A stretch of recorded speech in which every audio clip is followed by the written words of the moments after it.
So hello everyone, welcome to Spark Up Study. This is Suman Yadav.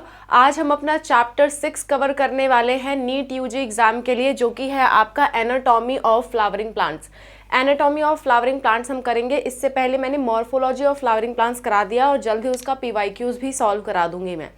अभी तक मैंने जो चैप्टर्स पढ़ाए हैं नीट के लिए वो मैं आपको गिनवा देती हूँ। लिविंग वर्ल्ड पढ़ाया है, उसके बाद मैंने बायोलॉजिकल क्लासिफिकेशन, प्लांट किंगडम, उसके बाद मैंने मॉर्फोलॉजी, फिर आपका एनाटॉमी और क्लास 12th का मैंने माइक्रोब्स इन ह्यूमन वेलफेयर कराया है। सो जितना मेरे से हो पा रहा है मैं कराते जा रही हूँ। और इधर अब रैंडम चैप्टर्स पढ़ेंगे, जो भी मुझे लगेगा इंपॉर्टेंट है या जो लगेगा इजी है, आप जल्दी से कवर कर सकते हो, वो मैं आपको जल्दी जल्दी सॉल्व करा देती हूँ। और जो चैप्टर्स मुझे बनाने में काफ़ी टाइम लग रहे हैं उनको हम थोड़ा लेट करेंगे, क्योंकि समय बहुत कम है। जितना ज़्यादा से ज़्यादा चैप्टर कवर हो जाए वो ज़्यादा अच्छा रहेगा। सो एनाटॉमी ऑफ फ्लावरिंग प्लांट्स हम कर रहे हैं। इसके बाद मोस्ट प्रोबेबली हम सेल साइकिल पढ़ेंगे, ठीक है, क्योंकि छोटा सा चैप्टर है और काफ़ी स्कोरिंग चैप्टर है, उसको हम पढ़ के ख़त्म करेंगे। सो एनाटॉमी ऑफ फ्लावरिंग प्लांट्स हम करने वाले हैं। इससे पहले हमने मॉर्फोलॉजी पढ़ा था। देखो, अगर आप हमारी कुछ हेल्प करना चाहते हो तो ये हमारा QR कोड है, इस पर कोई भी पेमेंट करके आप हेल्प कर सकते हो हमारी। हम फ्री में क्लासेस इसलिए चला रहे हैं ताकि जिनके पास बिल्कुल भी पैसे नहीं हैं, वो नहीं पेमेंट कर सकते, पैसे की वजह से उनकी पढ़ाई रुक रही है, वो लोग फ्री में पढ़ सके। सो अगर हो सके आप हमारी हेल्प कर सको तो काफ़ी अच्छा रहेगा हमारे लिए भी और अल्टीमेटली आपके लिए भी, ठीक है। चलो, सो एनाटॉमी ऑफ फ्लावरिंग प्लांट्स हम डिस्कस करने वाले हैं। Anatomy in of flowering plants. इससे पहले हमने एक चैप्टर किया था जो था morphology of flowering plants. Morphology हमने कवर किया था, है ना। मॉर्फोलॉजी का जनरल मतलब होता है कि बाहर बाहर से देखो प्लांट को, बाहर बाहर से देखो क्या क्या दिख रहा है, ठीक है। और एनाटॉमी मतलब होता है अंदर झांक के देखो कि कैसा है वो। सो मॉर्फोलॉजी एक्सटर्नल फीचर्स पे ज़्यादा फोकस करती है। हालांकि कई जगह आपको देखने को मिल जाएगा कि मॉर्फोलॉजी मतलब एक्सटर्नल और इंटरनल दोनों होता है, लेकिन मेजर फोकस मॉर्फोलॉजी का एक्सटर्नल फीचर पे होता है। और एनाटॉमी का मेजर फोकस जो होता है, एनाटॉमी, इसका जो मेजर फोकस होता है वो होता है आपके इंटरनल स्ट्रक्चर पे। इंटरनल कि अंदर से कैसा दिखता है, चीर फाड़ के देखो, है ना। अंदर से कैसा दिखता है, चीर फाड़ के देखो। और हमने पढ़ा था फ्लावरिंग प्लांट्स का मतलब होता है एंजियोस्पर्म्स। एंजियोस्पर्म्स प्लांट किंगडम में मैंने आपको पढ़ाया था एंजियोस्पर्म्स के बारे में, ठीक है। सो एनाटॉमी ऑफ फ्लावरिंग प्लांट्स का मतलब कि हम अंदर से फाड़ के देखेंगे किनको, एंजियोस्पर्म्स को। और एंजियोस्पर्म की एक खासियत होती है कि उनके पास क्या होता है, फ्रूट होता है, और उनके पास क्या होता है, फ्लावर्स। ये दो चीज़ एंजियोस्पर्म के पास ऐसे हैं जो किसी और के पास नहीं होते, सिर्फ इन्हीं के पास होते हैं। और अगर मैं इनके टाइप्स की बात करूँ तो ये दो टाइप के होते हैं, मोनोकॉट एंड होते हैं डाइकॉट। दो तरह के होते हैं। सो जो हम एनाटॉमी पढ़ेंगे वो हम मोनोकॉट के नज़रिए से भी पढ़ेंगे, डाइकॉट के नज़रिए से भी पढ़ेंगे, ठीक है। मोनोकॉट में कैसी चीज़ें होती हैं, डाइकॉट में कैसी चीज़ें होती हैं, अंदर से फाड़ फाड़ के हम देखेंगे सबको। क्लियर है। चलो, अगली बात ये कि देखो ध्यान से, अगर मैं बात बताऊं आपको प्लांट की, तो प्लांट में होता क्या है, पिछली लेक्चर में भी हमने कवर किया था मॉर्फोलॉजी में कि फ्लावरिंग प्लांट्स में क्या होती है, रूट्स होती हैं। एक तो रूट्स होती हैं, आपकी स्टेम होती है, और क्या होती हैं, लीव्स होती हैं, और क्या होता है, फ्रूट होता है, मतलब सॉरी ये तो लीव्स मैंने बना दिया। और क्या होता है, और इनमें होता है फ्रूट, एप्पल फरा हुआ है, फ्रूट, ठीक है, फ्रूट। और इनमें क्या होता है, इनमें होता है आपका फ्लावर, और इनमें क्या होता है, फ्लावर होता है, ठीक है, फ्लावर। इतनी चीज़ें होती हैं किसी प्लांट में। कौन से प्लांट में, एंजियोस्पर्म प्लांट में। ये कौन सा प्लांट है आपका, एंजियोस्पर्म। बेसिक्स बना के चलते हैं तो फिर आसान हो जाता है हमारे लिए चैप्टर पढ़ना। सो इस चैप्टर में हम फ्रूट और फ्लावर तो नहीं पढ़ेंगे, ये आपके चैप्टर से हटा दिया गया है। पहले हुआ करता था, थोड़ा बहुत पार्ट इसका दिया था, लेकिन इस बार चैप्टर से बहुत कुछ हटा दिया गया है, तो बहुत आसान हो गया हमारे लिए चैप्टर कवर करना। तो फ्रूट और फ्लावर हमें नहीं पढ़ना है, हमें सिर्फ और सिर्फ क्या पढ़ना है कि लीव्स कैसी होती हैं, स्टेम्स कैसी होती हैं, रूट्स कैसी होती हैं, किसमें, मोनोकॉट एंड डाइकॉट। यानी टोटल अगर मैं बताऊं आपको तो 6 टॉपिक पढ़ने हैं। 2 टॉपिक लीव्स के मोनोकॉट के लिए, डाइकॉट के लिए, 2 टॉपिक स्टेम के यानी कि मोनोकॉट स्टेम, डाइकॉट स्टेम, और 2 टॉपिक रूट के यानी कि मोनोकॉट रूट और डाइकॉट रूट। इतना ही हमें पढ़ना है इस पूरे चैप्टर में। इसके बाद हमारा ये चैप्टर खत्म हो जाएगा, इसमें कुछ एक्स्ट्रा भी नहीं है, सिर्फ 6 टॉपिक है, 6 टॉपिक में आपका पूरा चैप्टर खत्म हो जाएगा। कल हमने बाहर से देखा था, बाहर से यानी कि मॉर्फोलॉजी में देखा था कि जो लीव्स होती हैं वो मोनोकॉट में अलग टाइप की होती हैं, डाइकॉट में अलग टाइप की होती हैं। अब उनके अंदर झांक के देखेंगे टिश्यू कैसे अलग होते हैं। अब कहोगे मैम टिश्यू क्या, समझाती हूँ। जो आपका शरीर है, ये मैं थोड़ा सा मिटा देती हूँ इस पार्ट को। देखो, जो आपका शरीर है, आपका शरीर किसका बना हुआ है, सेल्स। वैसे ही प्लांट्स का शरीर किससे बना हुआ है, सेल्स का बना हुआ है। सो प्लांट का शरीर जो बनना है, सबसे बेसिक यूनिट होती है सेल। सेल से बनता है टिश्यू, कई सेल्स मिलकर के क्या बनाते हैं, टिश्यू। टिश्यू मिलकर के बनाता है ऑर्गन, और ऑर्गन्स मिलकर के बनाते हैं ऑर्गन सिस्टम। ऑर्गन सिस्टम, ये चीज़ हमें एनिमल किंगडम में पढ़नी थी, पर क्योंकि हमने स्किप किया इसलिए मैं आपको यहाँ पे बता रही हूँ। सेल से क्या बनता है, टिश्यू, टिश्यू से ऑर्गन। प्लांट्स में ऑर्गन सिस्टम नहीं मिलता, ऑर्गन सिस्टम हम लोगों में मिलता है, प्लांट्स में नहीं मिलता। तो ध्यान रखना, प्लांट में जो ऑर्गेनाइजेशन होता है वो ऑर्गन लेवल का होता है। प्लांट्स में ऑर्गेनाइजेशन मैक्सिमम जो है वो ऑर्गन लेवल का होता है। यानी प्लांट्स में सेल, सेल से टिश्यू, टिश्यू से ऑर्गन बनेंगे, लेकिन ऑर्गन सिस्टम नहीं बनेगा। क्लियर है? अच्छा, तो सेल में कितने तरह के टिश्यू होते हैं, बेसिक टिश्यू कितने तरह के होते हैं, हम उनके बारे में डिस्कस करते हैं। देखो, सेल्स में अगर मैं टिश्यू की बात करूं तो टिश्यू जो है, tissue on the basis of structure and function 3 तरह से डिवाइड किया गया है। मतलब फंक्शन और स्ट्रक्चर के बेसिस पे 3 तरह से प्लांट का टिश्यू डिवाइड किया गया है। पहला है आपका एपिडर्मल टिश्यू, फिर है ग्राउंड टिश्यू, फिर है आपका वैस्कुलर टिश्यू। एपिडर्मल टिश्यू का मतलब होता है जो उसकी त्वचा बनाए, जो उसकी बाहर की कवरिंग बनाए। जैसे पेड़ है ना, जैसे कोई पेड़ है तो पेड़ की बाहर की कवरिंग होगी ना, कुछ तो कवर किया होगा पेड़ को। सो जो कवर कर रहा है, जैसे हमें स्किन कवर कर रहा है, वैसे प्लांट का जो पार्ट ऊपर से उसको कवर करता है उसको हम कहते हैं एपिडर्मल टिश्यू सिस्टम। अब कवरिंग में बहुत कुछ हो सकता है, जैसे हमारी बॉडी की कवरिंग में क्या है, हेयर्स हैं, स्किन है, स्किन ग्लैंड्स होते हैं, रोआ हैं, हमारे बाल हैं शरीर पे, है ना, और हमारे नेल्स हैं, ये सब हमारी बाहरी कवरिंग है।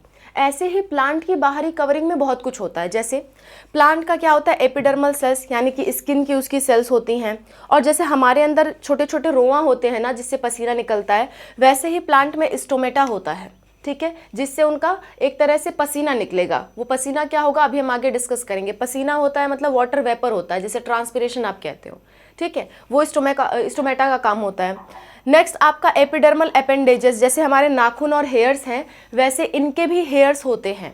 इनके भी क्या होते हैं, हेयर्स होते हैं। इनके भी शरीर पे छोटे छोटे से हेयर्स होते हैं प्लांट्स के शरीर पे, उसके बारे में हम डिस्कस करेंगे, ठीक है। ग्राउंड टिश्यू सिस्टम मतलब जो बेसिक बॉडी है हमारी, जैसे स्किन के नीचे क्या भरा पड़ा है, हमारे स्किन के नीचे जो है डर्मिस, मसल्स, ये सब भरी पड़ी है, मसल्स वगैरह भरा पड़ा है हमारे शरीर में, है ना। तो वैसे ही ग्राउंड टिश्यू सिस्टम प्लांट में क्या भरा पड़ा होता है, कॉलेनकाइमा, पैरेन्काइमा, स्क्लेरेन्काइमा। ये टिश्यू का टाइप है।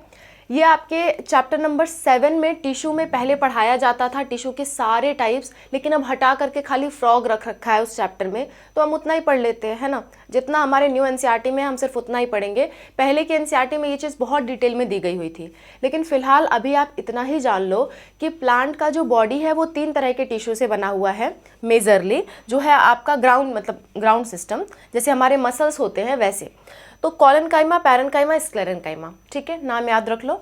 इसके बाद है वैस्कुलर टिश्यू। ये तो हम पढ़ चुके हैं कि जल ले जाने वाला और फूड ले जाने वाला, ठीक है, जल ले जाने वाला और फ्लूइड, जाइलम एंड फ्लोएम, ठीक है। तो ये सारी चीज़ें हम पढ़ने वाले हैं आज के चैप्टर में। पहले हम पढ़ेंगे एपिडर्मल टिश्यू सिस्टम, ताकि हमको प्लांट का मतलब समझ में आ जाए कि प्लांट बना किस चीज़ का है। उसके बाद तो हम उसकी रूट देखेंगे, स्टेम देखेंगे, लीव्स देखेंगे। तो ये तीनों चीज़ हम पहले पढ़ लेते हैं। सबसे पहले आ जाते हैं एपिडर्मल टिश्यू सिस्टम पे।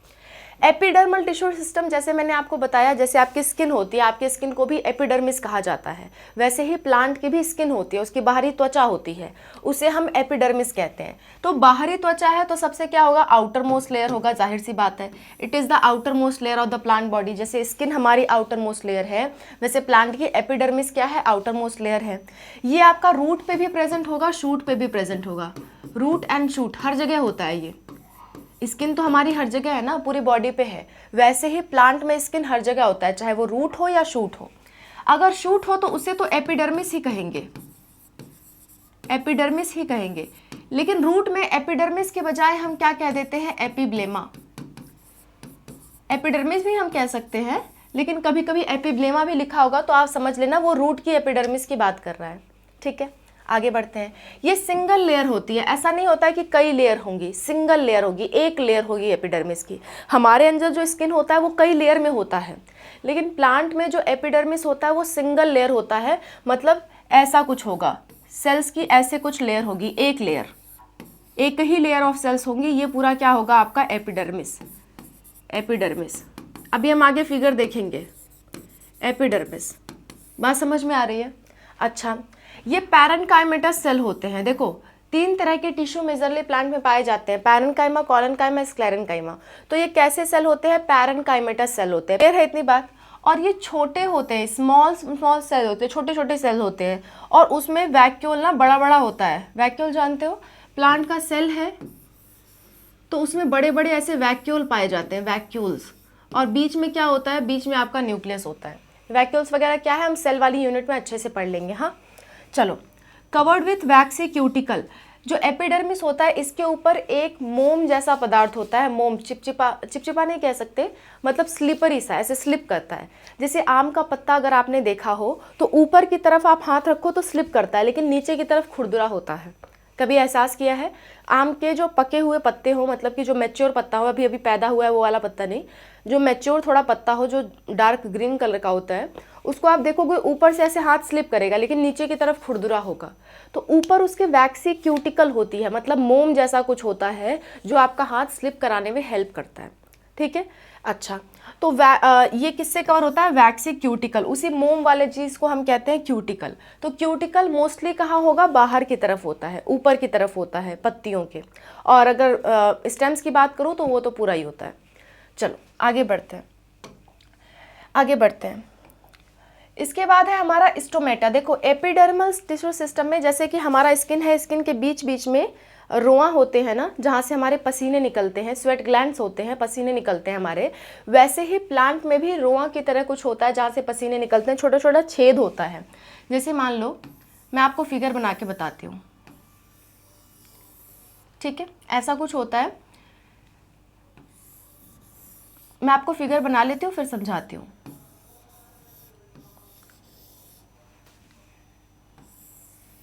ये हमारी एपिडर्मिस के सेल्स है, ठीक है। ये जो बड़ा बड़ा बना रही हूँ ये क्या है, हमारी एपिडर्मिस के सेल्स है। ये क्या है, एपिडर्मल सेल।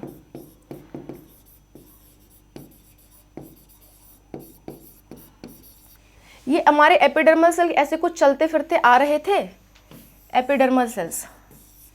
कहोगे मैम एपिडर्मल सेल आपने बताया था 1 लेयर के होते हैं, तो ऐसे 2 लेयर क्यों बना रहे हो? बताती हूँ, देखो समझो ज़रा। मान लो मैंने अपना हाथ यहाँ से ऐसे काट दिया, यहाँ से ऐसे काट दिया, और काट के देखा कि कौन कौन सी जो लेयर्स हैं वो बनी हुई हैं। तो सबसे ऊपर मुझे दिखाई देगी कि एपिडर्मल टिश्यू है, उसके नीचे कुछ और, उसके नीचे कुछ और। लेकिन अगर मैं ऐसे काट के ना देखूँ, मैं ऐसे करके देखूँ, तो आपको एक एक सेल्स ऐसे नज़र आएंगे ना, पूरा स्क्रीन पे ऐसे नज़र आएगा सेल्स। ये पूरा सेल्स आपको क्या दिखाई देंगी, एपिडर्मल टिश्यू। तो हम काट के देखते हैं तो हमको सिंगल लेयर नज़र आती है। जैसे समझो ये बुक है हमारी, है ना, ये बुक है। तो अगर आप इसे देखोगे कि ये क्या है, ये एक पन्ना है, एक लेयर है, इसकी कवर तो एक ही है। तो मैं आपको ऐसे दिखाऊंगी तो कहूँगी देखो एक लेयर की कवर बनी हुई है। लेकिन अगर मैं आपको ऐसे दिखाऊं तो ये लेयर की सारी आपको पोर्शन दिखाई देगा ना। ये लेयर के एक एक मान लो सेल से बना हुआ है तो एक एक सेल्स आपको दिखाई देंगे। और ऐसे दिखाऊंगी तो एक आपको लेयर दिखाई देगा। तो यहाँ इस वाले जगह पे हम ऐसे देख रहे हैं, ना कि ऐसे देखते तो मैं आपको सिंगल लेयर ऑफ मतलब सेल्स बना के दिखाती, पर क्योंकि हम ऐसे देख रहे हैं तो कई सारी सेल्स ऐसे ऐसे नज़र आ रही है हमें। बात समझ पा रहे हो? आई होप आपको क्लियर हुआ होगा, ठीक है। थोड़ा सा फील करने की बात होती है, आपको समझ आ जाएगा। सो जब हम प्लांट की स्किन को ऐसे करके देखते हैं, मतलब उसकी कवरिंग को ऊपर से देखते हैं, 3D है ना प्लांट, 2D तो है नहीं। काट के देखेंगे तब तो लेयर पता चलेगी, लेकिन काटा नहीं, हम ऊपर से देख रहे हैं तो उसमें आपको छोटे छोटे रोआ दिखाई देते हैं। वो रोआ क्या है? रोआ कहने का मतलब कि स्वेट ग्लैंड, छोटे छोटे छेद दिखाई देते हैं, वो छेद क्या है? स्टोमेटा है। लेकिन ये छेद खुलते बंद होते रहते हैं, जैसे हमारा भी जो स्वेट ग्लैंड्स होते हैं वो खुलते बंद होते रहते हैं। जब हमें गर्मी होती है तो वो खुल जाते हैं, पसीने बाहर छोड़ देते हैं। जब ठंडी रहती है तो हमारे बाल जो है छोटे छोटे वो ऐसे खड़े हो जाते हैं ताकि वो बंद हो जाए। और हमें ठंडी लगने पे हमारे बाल क्यों खड़े हो जाते हैं, रोआ क्यों खड़े हो जाते हैं? ताकि वो जो छेद है वो बंद हो जाए और उनके थ्रू हवा अंदर ना जाए। तो ऐसे ही स्टोमेटा भी प्लांट में होता है। वो क्या करता है? वो आपका 3 चीज़ों में काम आता है। 3 चीज़ों में काम आता है। नंबर 1, स्टोमेटा का काम क्या है? स्टोमेटा का काम है गैसियस एक्सचेंज।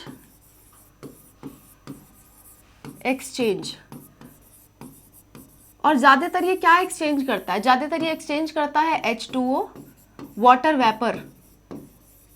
हम इसे गैस क्यों बोल रहे हैं? क्योंकि वो वेपर के फॉर्म में, गैस के फॉर्म में वाटर को बाहर निकालता है, वाटर वेपर। दूसरा चीज़ होता है आपका कार्बन डाइऑक्साइड, तीसरा चीज़ होता है आपका ऑक्सीजन।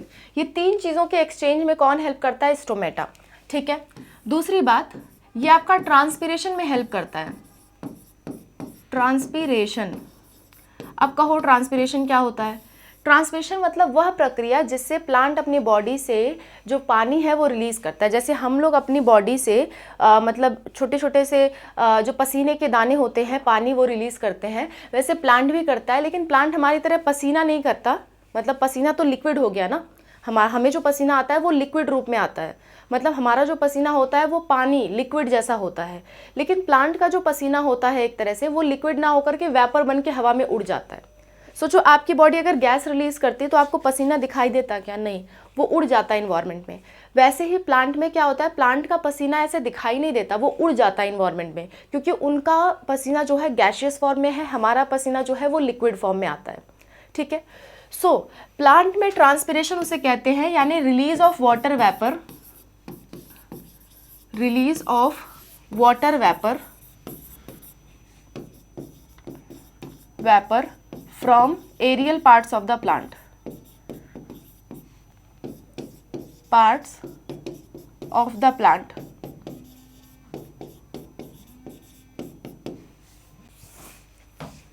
थोड़ा सा मैं इधर कर देती हूँ ताकि आप लोग को नजर आए। Release of water vapour from aerial parts of the plants, इसका मतलब क्या? एरियल पार्ट कहने का मतलब क्या? रिलीज ऑफ वाटर वेपर तो समझ में आ रहा था, एरियल पार्ट मतलब क्या? मतलब कि जो पार्ट प्लांट का हवा में है, जो पार्ट जमीन के अंदर है, उसे पसीने की ज़रूरत ही नहीं पड़ती, उसे पसीना नहीं निकालना पड़ता, उसमें स्टोमेटा नहीं होते हैं।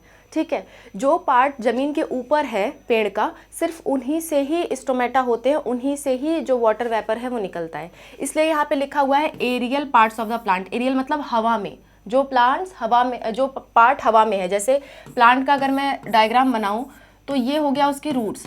अब रूट्स जो है वो हवा में नहीं है, ये वाला हवा में है, तो यहाँ से को हम पार्ट्स को कहेंगे एरियल पार्ट्स। ठीक है, चलो आगे बढ़ते हैं। तो स्टोमेटा का इतना काम होता है। ये क्या करता है? H2O, CO2 और ऑक्सीजन के एक्सचेंज में हेल्प करता है, ट्रांसपिरेशन करता है। यही वाली बात यहाँ पे है। इसको एक शब्द हम दे देते हैं ट्रांसपिरेशन, और इसको हम शब्द देते हैं रेस्पिरेशन या ब्रीदिंग ऑफ प्लांट कह देते हैं। ठीक है, आगे हम पढ़ेंगे, रेस्पिरेशन ऑफ प्लांट्स चैप्टर है हमारा, वहाँ हम फिर से इस टॉपिक को उठाएंगे। ठीक है, चलो पहले वाले टॉपिक पे आ जाते हैं। यहाँ पे सॉरी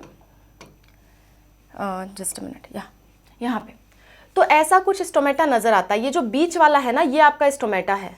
ये जो बीच वाला है, देखो ये जो बीच की खाली जगह है ना, इसी जगह को हम स्टोमेटा कहते हैं। इस जगह को हम स्टोमेटा कहते हैं। ये खाली जगह है, इसको स्टोमेटा या स्टोमेटल पोर कह देते हैं, PORE, स्टोमेटल पोर कह देते हैं, मतलब स्टोमेटा का छेद।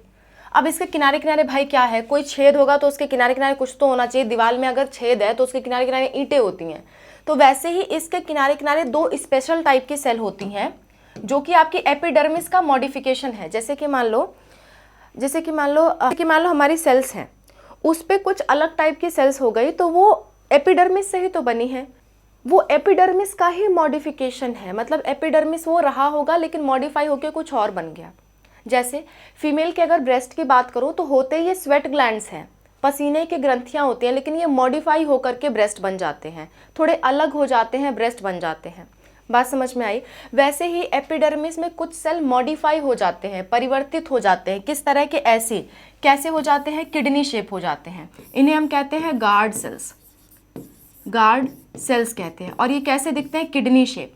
लेकिन अगर मैं बात करूं थोड़ा सा उनकी मोनोकॉट्स की, मोनोकॉट, और यहां हम बात कर लेते हैं डाइकॉट। तो मोनोकॉट में किडनी शेप ना होकर के इस शेप के सेल्स होते हैं, डंबल शेप। डंबल जानते हो ना? तो ये किस शेप के होते हैं? डंबल शेप होते हैं, dumbbell shaped guard cells, guard cells ये डंबल शेप के होते हैं। लेकिन डाइकॉट में क्या होता है? किडनी शेप के गार्ड सेल्स होते हैं, किडनी शेप, किडनी शेप्ड,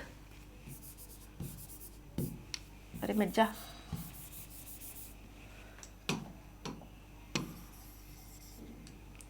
चलो, किडनी शेप्ड गार्ड सेल्स,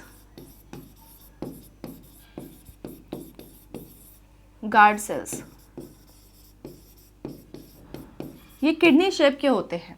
ठीक है, अच्छा, ये अंतर समझ में आ गया। मोनोकॉट में जो स्टोमेटा के किनारे किनारे सेल्स होते हैं वो डंबल शेप होते हैं, किसमें? मोनोकॉट में। और किडनी शेप होते हैं किसमें? आपके डाइकॉट में। चलो आ जाओ।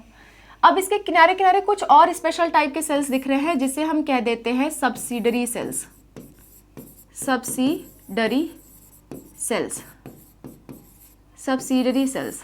ठीक है, इसके किनारे किनारे जो डिजाइन में दिख रहे हैं मैं कलर कर देती हूँ। ये वाले कौन से हैं? सब्सिडरी सेल्स हैं। ठीक है, इसके किनारे किनारे, इसके जस्ट किनारे किनारे जो सेल्स होते हैं उसे हम कहते हैं सब्सिडरी सेल्स। और ये जो होते हैं ये इसे कहलाते हैं आपके गार्ड सेल्स। गार्ड सेल्स की एक खासियत होती है कि इनके अंदर क्या पाए जाते हैं? क्लोरोप्लास्ट पाए जाते हैं। इनके अंदर क्या होता है? क्लोरोप्लास्ट होता है। और बाकी जो भी एपिडर्मल सेल्स होते हैं उनमें क्लोरोप्लास्ट नहीं होता। ये बहुत बड़ा अंतर है। आपसे पूछा जाता है कि गार्ड सेल की क्या खासियत है, तो पहली खासियत तो ये है कि गार्ड सेल आपका किडनी शेप होता है। दूसरी खासियत ये है कि ये है तो एपिडर्मल सेल लेकिन इसके पास क्लोरोप्लास्ट भी होता है, और ये क्लोरोप्लास्ट रेडियली अरेंज होता है। मतलब अगर ऐसा कुछ स्ट्रक्चर है तो ऐसा रेडियस पे, मान लो ये सिलेंडर है, सिलेंडर जानते हो ना? अरे 10th में पढ़ा होगा, अलग अलग शेप, ट्राइंगल, सर्कल, सिलेंडर पढ़ा होगा ना? तो ये सिलेंडर शेप है मान लेते हैं। तो सिलेंडर शेप को अगर आप ऐसे देखो तो यहाँ से रेडियस निकालते थे, यानी कि कोई चीज़ अगर ऐसे ऐसे प्रेजेंट हो तो हम कहेंगे उसके रेडियस पे प्रेजेंट है, ऐसे ऐसे प्रेजेंट हो। तो उसी तरह से जो आपके क्लोरोप्लास्ट होते हैं वो ऐसे ऐसे प्रेजेंट होते हैं, मतलब इस ऐसे ऐसे प्रेजेंट होते हैं क्लोरोप्लास्ट, ऐसे रेडियली। तो कहेंगे क्लोरोप्लास्ट का अरेंजमेंट कैसे होता है? रेडियली होता है, रेडियल अरेंजमेंट होता है क्लोरोप्लास्ट का। बात समझ में आ रही है? सेम टू सेम आपके डंबल वाले में भी होगा। कैरेक्टरिस्टिक दोनों में सेम है, मोनोकॉट हो या डाइकॉट, बस शेप अलग अलग है। बस शेप की बात कर लें तो शेप अलग अलग है, शेप्स अलग अलग है, लेकिन काम वही होगा। इसमें भी रेडियली अरेंज क्लोरोप्लास्ट होंगे आपके। ठीक है, इतनी बात समझ में आ रही है आपको? रेडियली अरेंज क्लोरोप्लास्ट इनमें भी होंगे। अच्छा, होता क्या है जब ये फूल जाते हैं, जैसे कि मान लो मैं थोड़ा सा आपको डिटेल में बताऊं। देखो, जैसे कि मान लो ये आपके क्या थे? ये आपके किडनी शेप सेल्स थे। अरे रुक जाओ,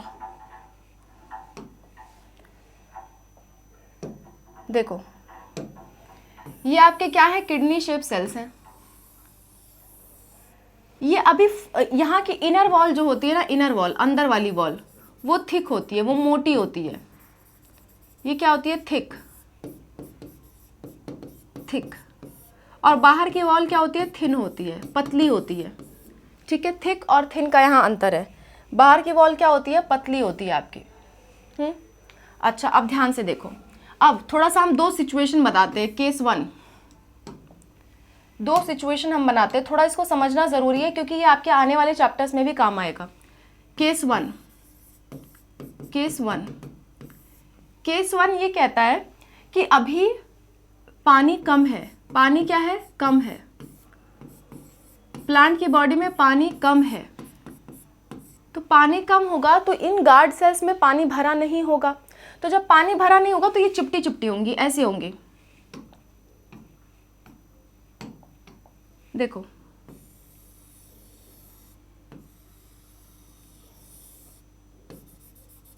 ये इनकी मोटी वाली लेयर, हाँ ऐसे चिपटी चिपटी होंगी, पानी कम है अभी। लेकिन जब पानी भर गया, पानी आ गया, केस 2,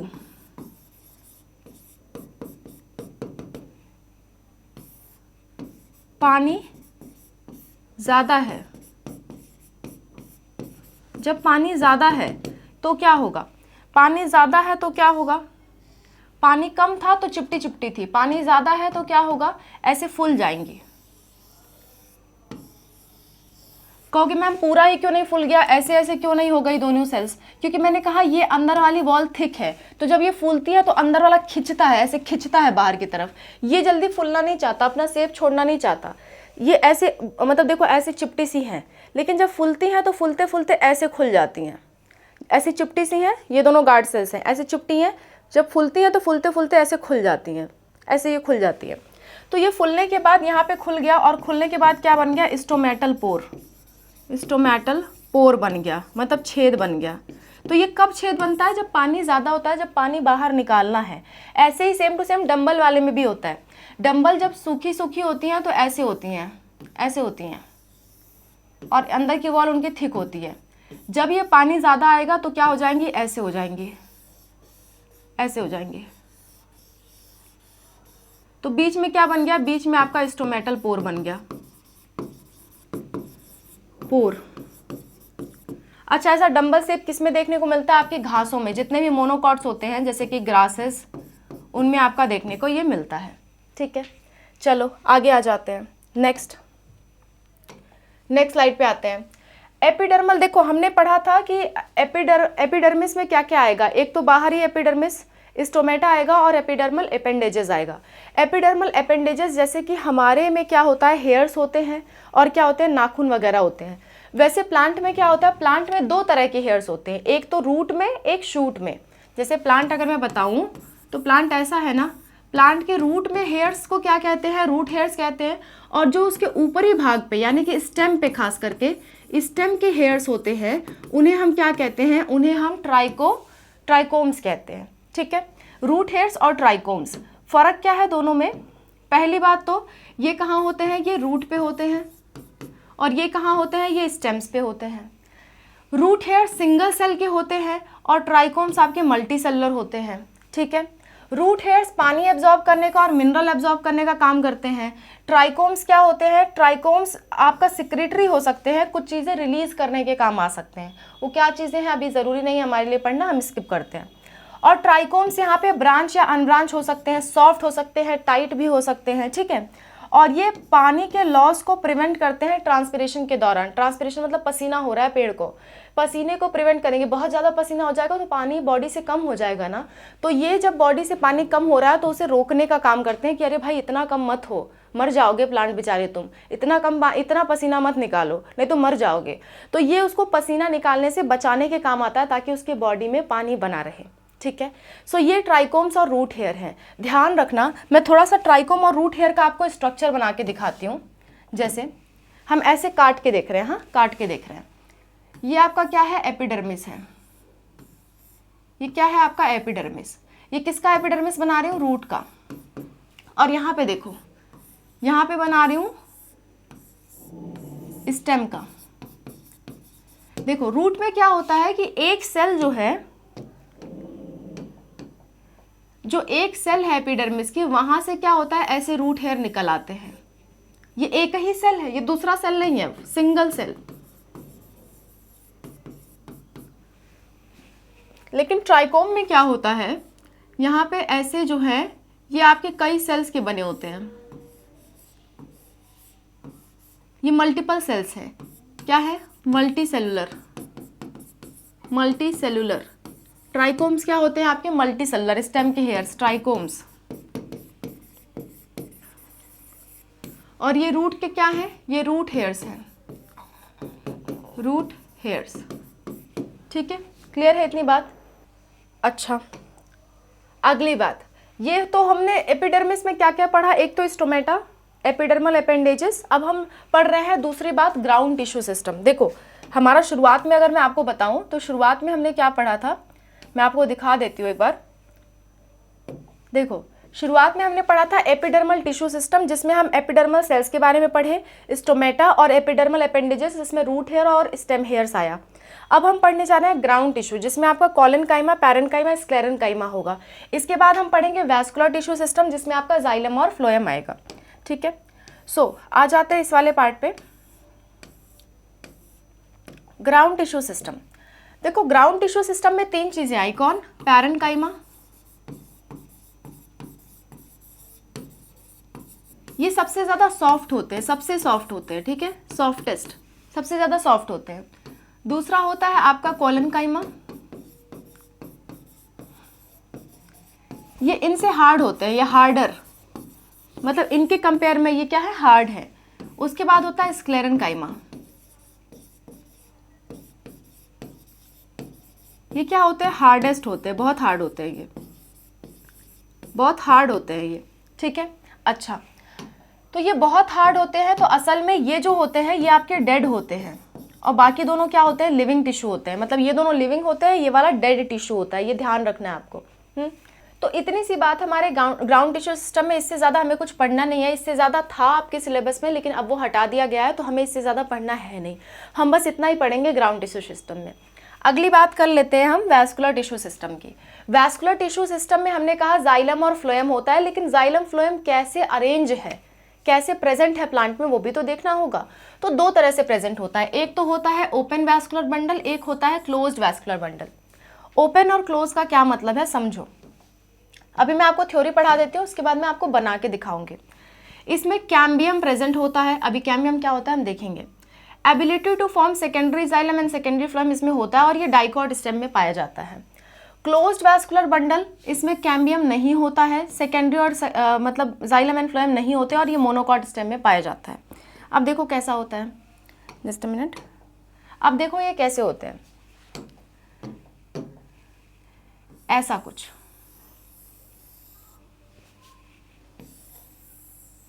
ऐसा कुछ, ठीक है। यहाँ पे एक स्ट्रक्चर होता है जिसे हम कहते हैं वैस्कुलर कैम्बियम। ये क्या है, वैस्कुलर कैम्बियम। लेकिन यहाँ पे कोई वैस्कुलर कैम्बियम नहीं होता। इसके ऊपर की जो सेल्स हैं वो आपके क्या है, वो आपके हैं फ्लोएम। हमेशा फ्लोएम ना ऐसे मोटे वाले की तरफ रहता है, ये थोड़ा ध्यान रखना, फ्लोएम। और यहाँ पे भी क्या होंगे, इसी तरह से फ्लोएम होंगे। अरे यार ये दूसरे कलर से क्यों बन रहा है,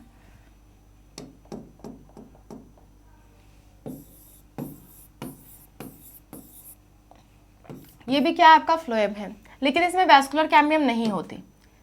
इसमें नीचे की तरफ क्या है, जाइलम है, ये क्या है, जाइलम। ऐसे ही यहाँ पे भी क्या होता है, जाइलम।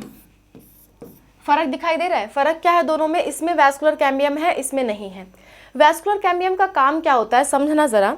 वैस्कुलर कैम्बियम का काम क्या होता है, वैस्कुलर कैम्बियम का काम होता है कि ये ऊपर और नीचे की तरफ डिवाइड करती है, ये ऊपर की तरफ भी डिवाइड करती है, नीचे की तरफ भी। तो नए टाइप के जाइलम एंड फ्लोएम बनते हैं। देखो जो शुरुआत में जाइलम एंड फ्लोएम है उसे हम प्राइमरी कहेंगे, प्राइमरी जाइलम, प्राइमरी फ्लोएम।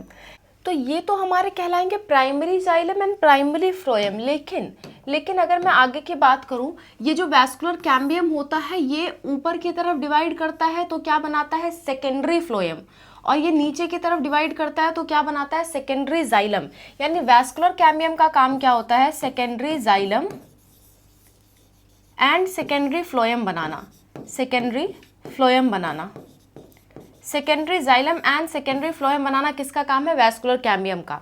लेकिन इसके पास, ये किसके पास होता है, ये होता है आपके पास डाइकॉट के पास, और ये किसके पास है, ये आपका मोनोकॉट के पास, मोनोकॉट।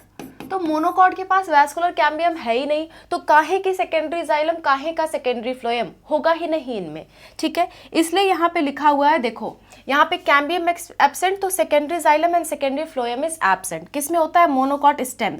यहाँ अभी हम स्टेम की बात कर रहे हैं, अभी हम रूट पे नहीं आए, अभी हम लीव्स पे नहीं आए हैं। हमें 3 चीजें पढ़ना है, रूट, स्टेम्स और लीव्स, मोनोकॉट में, डाइकॉट में, ठीक है। तो रूट की अभी हम बात नहीं कर रहे, अभी हम सीधा स्टेम की बात कर रहे हैं। तो स्टेम में वैस्कुलर टिश्यू सिस्टम में ओपन होता है। ओपन मतलब ग्रोथ करने के लिए वो खुला है, उसको खुली छूट है कि वो मोटा होता जाए, उसको खुली छूट है कि वो मोटा होता जाए। कभी गेहूं का पेड़ आपने मोटा होते देखा है? नहीं देखा ना। गेहूं का पेड़ मोटा नहीं होता है। क्यों? क्योंकि उसमें ओपन ग्रोथ नहीं है, ओपन वैस्कुलर बंडल्स नहीं है, वो बढ़ नहीं सकते। देखो होता क्या है, वैस्कुलर बंडल काम क्या करता है, देखो वैस्कुलर बंडल काम क्या करता है। वैस्कुलर बंडल जैसे मान लो ये पेड़ है, ये पेड़ है, ये कौन सा पेड़ है, मान लेते हैं ये है आपका डाइकॉट का पेड़। अब यहाँ पे अगर इसको काट के, यहाँ से काट के मैं इसको, जैसे मान लो ऐसा है, इसको यहाँ से काट के थोड़ा ऐसे करके आपको दिखाऊं तो ऐसे किनारे से गोला दिखाई देगा ना। मान लो ऐसा है, मैं इसको यहाँ से काट के आपको ऐसे दिखाऊं तो ऐसे गोल दिखाई देगा ना। यहाँ से मैं काट तो सकती नहीं अपना हाथ, वरना दिखा देती है ना, तो गोल दिखाई देगा ना। तो गोल दिखाई देगा तो मैं यहाँ ऐसा गोल सा बना रही हूँ, कोई आपत्ति नहीं ना। अब यहाँ पे देखो वैस्कुलर बंडल्स ऐसे कुछ प्रेजेंट होते हैं, ऐसे ऐसे ऐसे ऐसे प्रेजेंट होते हैं। अब सोचो जरा, यहाँ पे क्या है, इनके वैस्कुलर कैम्बियम है, वैस्कुलर कैम्बियम है।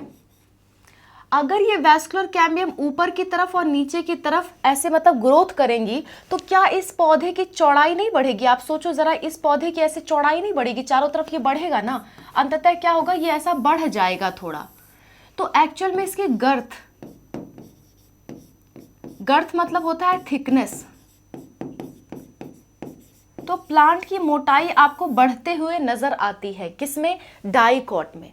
लेकिन क्योंकि ये चीज मोनोकॉट में नहीं है, मोनोकॉट में एक कैम्बियम नहीं है, तो ये ऐसे बढ़ नहीं सकता, तो इसकी चौड़ाई बढ़ेगी नहीं। सोचो ये चारों तरफ से अगर ऐसे बढ़ना शुरू कर दे तो मोटा होगा ना, चारों तरफ से ऐसे बढ़ना शुरू कर दे तो मोटा होगा। लेकिन ये बढ़ने वाले चीज को हम क्या कह रहे हैं, वैस्कुलर कैम्बियम, वैस्कुलर कैम्बियम। अब जब भैया वैस्कुलर कैम्बियम मोनोकॉट में है ही नहीं तो मोनोकॉट क्या मोटा होगा प्लांट? नहीं मोटा होगा, वो मोटा हो ही नहीं सकता, उसके पास बढ़ने के लिए जाइलम फ्लोएम, सेकेंडरी फ्लोएम है ही नहीं। ठीक है, वैस्कुलर कैम्बियम है ही नहीं तो वो बन ही नहीं रहा, तो वो मोटा नहीं हो सकता। सो मोनोकॉट की स्टेम हमेशा आपको पतली देखने को मिलेगी, चाहे जिस मोनोकॉट का नाम ले लो, चाहे आप नाम ले लो मक्के का पेड़ भी पतला होता है, गेहूं का नाम ले लो, बाजरे का नाम ले लो, आप धान का नाम ले लो, जितने भी आपके अनाज हैं वो सारे क्या होते हैं, मोनोकॉट होते हैं। जितने भी घास हैं वो सारे क्या है, मोनोकॉट हैं। कभी घास का पेड़ इतना मोटा देखा है? नहीं। तो मोनोकॉट कभी भी मोटे हो ही नहीं सकते, क्योंकि उनके पास क्या है, उनके पास वैस्कुलर कैम्बियम एब्सेंट है, नहीं है, तो वो मोटे नहीं हो सकते। ठीक है, चलो आगे बढ़ते हैं। तो ये वाली बात हमने यहाँ पे पढ़ ली, एक मिनट, ये वाली बात हमने यहाँ पे पढ़ ली कि ओपन वैस्कुलर बंडल किसके पास प्रेजेंट है। ओपन मतलब ग्रोथ के लिए ओपन है, कौन, डाइकॉट, मतलब चाहे जितना वो मोटे हो सकते हैं।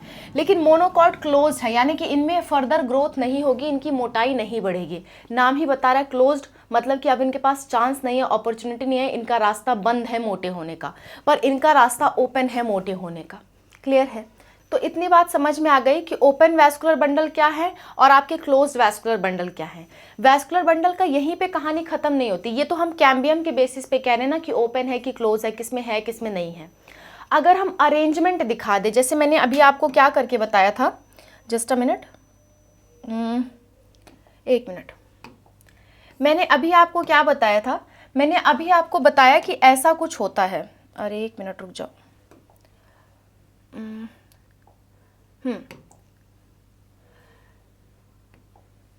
मैंने अभी आपको बताया ऐसा कुछ अरेंजमेंट है, ऐसा कुछ अरेंजमेंट है। तो ये अरेंजमेंट मैंने बताया ना कैसे गोल गोल घुमा हुआ है, हो सकता है किसी में ना हो ऐसा अरेंजमेंट। तो ऐसा अरेंजमेंट किस में होता है, किस में नहीं होता है, इस बेसिस पे दो टाइप में वैस्कुलर बंडल्स को डिवाइड किया गया है। एक है आपका रेडियल टाइप, दूसरा है आपका कॉन्जॉइंट टाइप। रेडियल टाइप मतलब कि ये अल्टरनेट मैनर में अरेंज होते हैं, इधर उधर कहीं भी अरेंज होते हैं। अभी हम देखेंगे कैसे। जाइलम और फ्लोएम इधर उधर कहीं भी अरेंज होते हैं और ये रूट्स में पाया जाता है, मतलब इधर उधर कहीं भी आपको देखने को मिलेगा रूट्स में। R for radial, R for roots, अभी थोड़ी देर में समझ में आएगा, चिंता मत करो। कॉन्जॉइंट टाइप, कॉन्जॉइंट टाइप होता है कि मतलब jointly located on same radius and phloem is outwards, and ये स्टेम्स और लीव्स में मिलता है। अच्छा, समझाती हूँ इस चीज़ को, आई होप, मुझे पता है आपको नहीं समझ में आया, मैं जानती हूँ ना कि आपको समझ में आता है क्या नहीं आता। देखो जरा, ये है आपका प्लांट, ठीक है। अभी के लिए मैं ऐसा बना दे रही हूँ, आप इसे मोनोकॉट या डाइकॉट कुछ भी मान सकते हो। हालांकि मोनोकॉट इतना मोटा होता नहीं है, लेकिन मान लेते हैं एक पल के लिए, ताकि मुझे समझाना आपको आसान रहे। इसके कुछ नीचे जड़ें भी होंगी, रूट्स भी होंगी, रूट्स, और इनके पास क्या होता है, स्टेम होता है, और क्या होता है, लीव्स होता है। अब देखो, जाइलम और फ्लोएम क्या होते हैं, देखो नीचे से पानी जब प्लांट एब्जॉर्ब करता है तो जाइलम से होता हुआ वो प्लांट के ऊपरी भाग तक पहुंचता है। ये कौन है, आपका जाइलम, मान लो एक पल के लिए, ठीक है। अच्छा, फूड कौन बनाता है, पत्तियां बनाती हैं, तो खाना ऊपर से होते हुए कहाँ जाता है, रूट्स के पास जाता है। ये कौन है, आपका फ्लोएम, फ्लोएम। तो जाइलम आपके लीव्स में भी प्रेजेंट है, रूट स्टेम में भी प्रेजेंट है, रूट्स में भी प्रेजेंट है। लीफ, स्टेम और रूट हर जगह क्या होता है, जाइलम एंड फ्लोएम होता है। लेकिन किस प्रकार उनका अरेंजमेंट है ये अलग अलग होगा, किस प्रकार वो अरेंज्ड हैं ये अलग अलग होगा। ध्यान दो जरा, देखो मान लेते हैं ये क्या है, रूट है, एक मिनट, मान लेते हैं ये क्या है, रूट है। मैंने इसको यहां से काटा और एक को किसी को यहां से ऐसे लाके दिखा दिया। ये पीला से मैं कर रही हूं तो ऐसा मत समझना फ्लोएम ही है। मैं जड़ को काट रही हूं, जैसे मान लो ऐसे ये पूरी मोटी सी जड़ है, इसको यहां से काट के मैं आपको ऐसे दिखा रही हूं जड़ को। अभी हम रूट की बात करें, काट के मैंने ऐसे दिखाया। तो इसमें क्या होता है, इसमें जो जाइलम एंड फ्लोएम होते हैं ना, वो कहीं भी अरेंज होते हैं। ऐसे यहाँ पे है, कोई यहाँ पे है, कोई अंदर की तरफ है, कोई छोटा छोटा बाहर की तरफ है, ऐसे कहीं भी अरेंज हैं। मान लो ये आपका जाइलम है, ठीक है, ये आपका फ्लोएम है, ऐसे कहीं भी अरेंज्ड है, कहीं भी रैंडम। तो इसे हम कहते हैं रेडियल टाइप अरेंजमेंट। इसे हम क्या कहते हैं, radial type, radial type arrangement of vascular bundles, arrangement of, V भी लिख दे रही हूँ, वैस्कुलर बंडल, ठीक है। तो ये रेडियल टाइप मतलब कहीं भी अरेंज है, जाइलम कहीं और है, फ्लोएम कहीं और है, चाहे जैसा है। किस में पाया जाता है, रूट्स में। रूट्स में रेडियल टाइप अरेंजमेंट होता है। अच्छा भैया, तो कॉन्जॉइंट क्या होगा। अब देखो, ये तो बात हो गई रूट्स की।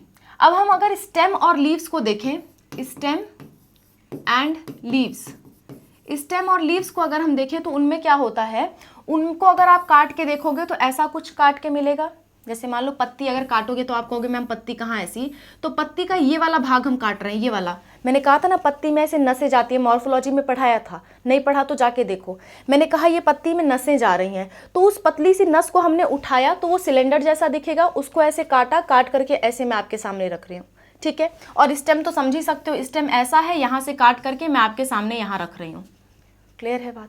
अच्छा, तो इनमें क्या होता है, इनमें कुछ ऐसा पाया जाता है,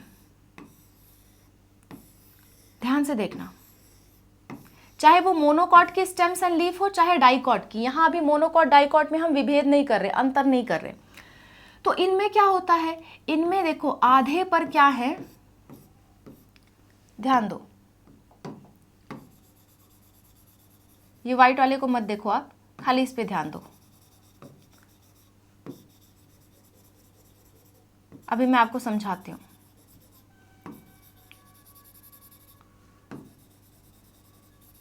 देखो, ये आपका है फ्लोएम येलो कलर से, और जो रेड कलर से अब मैं आपको कलर कर रही हूं, ये पूरा पार्ट क्या है, आपका जाइलम है। ये क्या है, जाइलम। अब क्या जाइलम और फ्लोएम आपको आपस में जुड़े हुए दिखाई दे रहे हैं।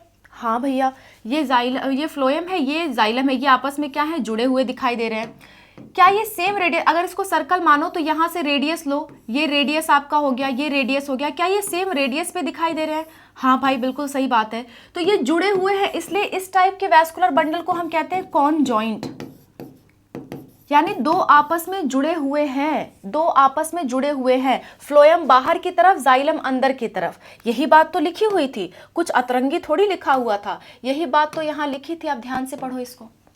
Radial type xylem and phloem arranged in alternate manner, यानी कि कहीं भी बिखरे हुए पड़े हुए हैं, ठीक है। अल्टरनेट कहने का सीधा सा मतलब है यहाँ जाइलम है तो यहाँ फ्लोएम, यहाँ जाइलम है यहाँ फ्लोएम, यहाँ जाइलम है यहाँ फ्लोएम, यहाँ जाइलम है यहाँ फ्लोएम, ऐसा कुछ बिखरा हुआ प्रेजेंट है, ठीक है।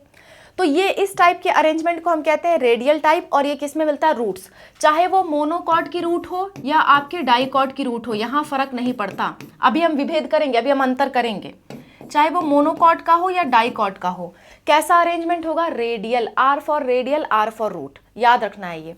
अगला conjoint, xylem and phloems are jointly located, यही तो मैंने बताया कि आपस में जुड़े हुए हैं, सेम रेडियस पे हैं, ठीक है, यूजुअली मतलब ज्यादातर सेम रेडियस पे होते हैं।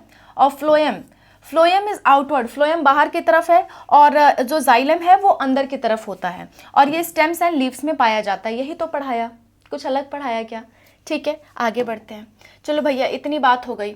अब हम क्या करते हैं, अब हम पहले देखो, हमने ये समझ लिया कि हमारा जो रेडियल टाइप है वो किस में होता है, रूट्स में होता है, और कॉन्जॉइंट टाइप किस में होता है, स्टेम्स और लीव्स में।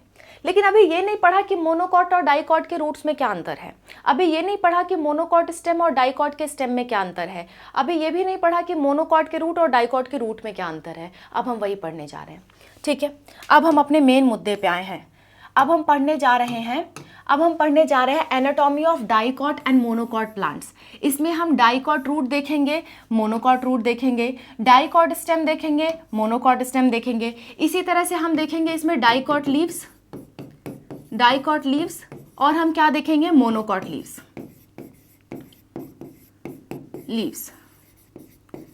क्लियर है इतनी बात। अब हम देखेंगे इतनी सारी चीज़ों का हम अंतर देखने वाले हैं। तो सबसे पहले हम रूट की बात कर लेते हैं। किसकी बात कर लेते हैं, रूट की। तो देखो पहले डाइकॉट के रूट की बात करते हैं, यहाँ स्पेलिंग मिस्टेक है, डाइकॉट रूट, ठीक है। डाइकॉट का रूट कैसा होता है, डाइकॉट का रूट का जो आउटर मोस्ट लेयर होता है, मैंने आपको शुरू में बताया था कि जो एपिडर्मिस है उसको रूट में कभी कभी एपिब्लेमा कह देते हैं, शुरू में ही बताया था मैंने आपको, ठीक है, एपिडर्मिस। और इसमें क्या होते हैं, रूट हेयर्स होते हैं। और जल्दी से बता दो कैसे होते हैं ये, यूनिसेलुलर की मल्टीसेलुलर, फटाक से बताओ, मन में आंसर आ जाना चाहिए, वीडियो रोक के मन में आंसर सोचो, मैंने बताया है आपको, यूनिसेलुलर होते हैं, ठीक है। किसका मॉडिफिकेशन है, एपिडर्मिस का। चलो, कॉर्टेक्स आपका बना होता है पैरेन्काइमा का, और इनर मोस्ट लेयर होती है एंडोडर्मिस, जो आपकी सिंगल लेयर होती है, बैरल शेप्ड होती है, और इसमें कोई इंटरसेलुलर स्पेस नहीं होता, और इसमें कास्पेरियन स्ट्रिप होती है। अब भैया इसका क्या मतलब हुआ, समझते हैं, देखो समझते हैं। अभी डाइकॉट रूट पढ़ रहे हैं, थोड़ी देर बाद मोनोकॉट की रूट पढ़ेंगे। देखो डाइकॉट की रूट का हम स्ट्रक्चर बना रहे हैं। देखो पहले हम प्लांट बनाते हैं, फिर उसको काटेंगे। हाँ देखो, ये है आपका प्लांट, ये है उसकी जड़ें, ठीक है, ये क्या है, उसकी जड़ें हैं, मान लेते हैं। इस जड़ को मैंने यहाँ से काट दिया, काटने के बाद ऐसा जूम करके मैं दिखा रही हूँ, और काटने के बाद मान लो ऐसा कुछ है, ऐसा, तो इस चीज़ को ऐसे पलट के ऐसे करके मैं आपको दिखा रही हूँ, तो कैसा दिखेगा आपको, सर्कल दिखेगा। क्या दिखेगा आपको, सर्कल दिखेगा। अब इस सर्कल को थोड़ा मैं इतना भाग अगर काट लूँ, इतना पार्ट काट के अगर आपको दिखाऊं तो कोई आपत्ति, एनसीईआरटी ने इतना पार्ट आपको काट के दिखाया हुआ है, ठीक है। अच्छा इतना भी नहीं, रुको बताती हूँ कितना पार्ट काटा है एनसीईआरटी ने, रुक जाओ। ये वाला हमने यहाँ से काट लिया रूट। अब ध्यान से देखो, यहाँ से काटा, ये ऐसा था, यहाँ से काटा, काटने के बाद ऐसा कुछ दिख रहा है, इसको थोड़ा सा ऐसे घुमा के देखो तो यहाँ पे आपको सर्कल दिखेगा, तो वो हम सर्कल बना लेते हैं। अब एनसीईआरटी क्या करती है, कहती है हम पूरा सर्कल भी नहीं पढ़ेंगे, हम इतना पढ़ लेते हैं, इतना चीज़ अगर काट के मैं अलग से आपको दिखाऊं तो कुछ ऐसा नज़र आएगा ना, ऐसा कुछ नज़र आएगा। इतना पार्ट काट के मैं आपको दिखाऊं, इतना पार्ट काट के, इतना वाला पार्ट, तो आपको कुछ ऐसा नज़र आएगा ना। तो इतना पार्ट हम पढ़ते हैं तो ऐसा ही तो हर तरफ होगा, इतना सा पढ़ लो तो ऐसा ही हर तरफ होगा, इसलिए हम इतना पार्ट पढ़ते हैं। तो अब मैं जो डायग्राम बनाऊंगी वो सिर्फ इतने पार्ट का बनाऊंगी, ठीक है। एनसीईआरटी में भी इतने ही पार्ट का डायग्राम दिया हुआ है, क्लियर है। देखो आपने जो चैप्टर की शुरुआत में मैंने ऐसे लगाया हुआ था ना, वो इतने ही पार्ट का डायग्राम आपको दिया हुआ है। देखो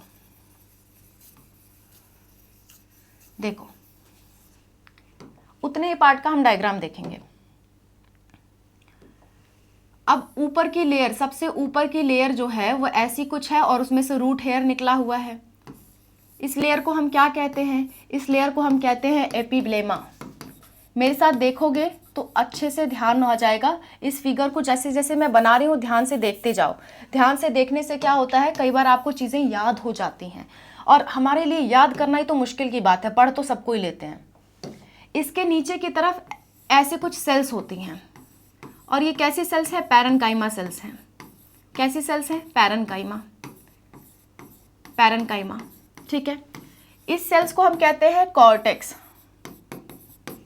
ध्यान देने वाली बात है कि एपिब्लेमा सिंगल लेयर है, कॉर्टेक्स मल्टीपल लेयर है, बहुत सारी लेयर्स होती हैं इसकी, ठीक है। कॉर्टेक्स हो गया। अब इसके अंदर एक और लेयर होती है जो कि बैरल शेप, बैरल शेप मतलब ऐसा कुछ शेप का सेल्स होते हैं, ऐसे कुछ शेप का, ठीक है। ऐसे शेप के सेल्स होते हैं, ऐसे शेप के सेल्स होते हैं, इन्हें हम कहते हैं एंडोडर्मिस, एंडोडर्मिस। और एंडोडर्मिस की एक खास बात होती है, इनके पास कुछ पाया जाता है, इनके पास कुछ पाया जाता है, कोई मटेरियल पाया जाता है जिसे हम कहते हैं कास्पेरियन स्ट्रिप्स, स्ट्रिप्स। ये फिगर ध्यान रखोगे, कहीं नहीं फंसोगे। कास्पेरियन स्ट्रिप्स के पास एक खासियत होती है, क्या खासियत है भाई, खासियत ये होती है कि इन कास्पेरियन स्ट्रिप्स जो बनी होती है वो बनी होती है सुबेरिन की, सुबेरिन। और सुबेरिन होता है वाटर इम्परमिएबल, वाटर इम्परमिएबल, यानी ये पानी को अपने अंदर से पास होने नहीं देता। पहले जब आपका प्लांट फिजियोलॉजी में एक चैप्टर था ना आपका, transport of water in plants, तो उसमें ये वाली चीज़ बड़े काम आती थी, लेकिन फिलहाल ये चीज़ अभी काम की नहीं है। तो हम इतना ही जानेंगे कि कास्पेरियन स्ट्रिप्स में क्या होता है, सुबेरिन, और सुबेरिन वाटर इम्परमिएबल होता है, यानी जड़ अगर पानी अवशोषित कर रही है तो यहाँ से वो पार नहीं करा पाएगी, उसको कोई दूसरा रास्ता अपनाना पड़ेगा, ठीक है। चलो आगे बढ़ते हैं भाई। इसके अंदर फिर कुछ और पार्ट होते हैं। आपका होता है यहाँ पे जाइलम,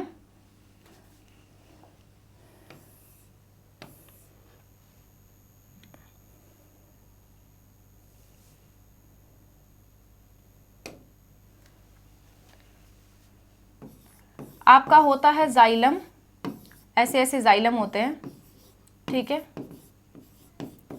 ये क्या है आपके जाइलम। और आपके क्या होते हैं, इसी में होते हैं आपके फ्लोएम, इसी बीच में आपके क्या होते हैं, फ्लोएम होते हैं, फ्लोएम। क्योंकि कहा था जाइलम फ्लोएम इकट्ठे नहीं होंगे, किन में, रूट्स में इकट्ठे नहीं होंगे, तो जाइलम फ्लोएम ऐसे कुछ होते हैं, ठीक है। अब देखो यहाँ पे कुछ खाली भाग होता है सेंटर में एकदम, उसे हम कहते हैं पित्त, उसे हम क्या कहते हैं, पित्त। उस खाली भाग को क्या कहते हैं, पित्त।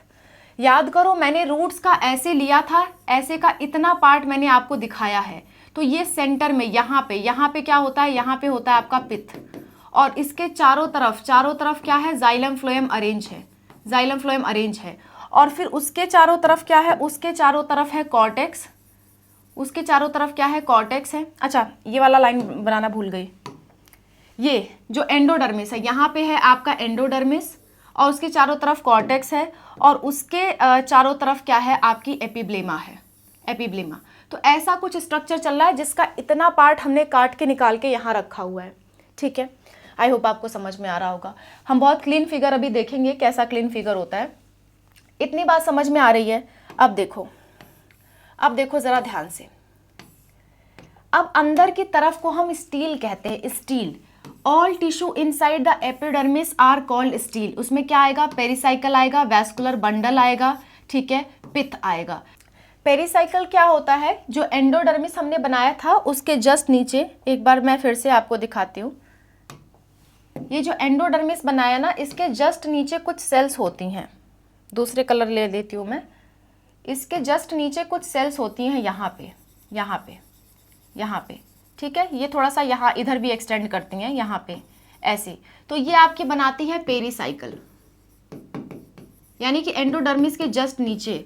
और इसका काम क्या होता है, लैटरल रूट्स निकालना, किनारे किनारे से और रूट्स निकालना इसका काम होता है। हालांकि काम आपसे पूछेगा नहीं।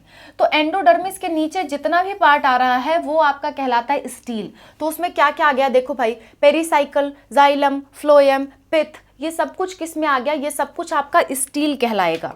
ये सब कुछ क्या कहलाएगा, ये सब कुछ आपका स्टील कहलाएगा। Just a minute.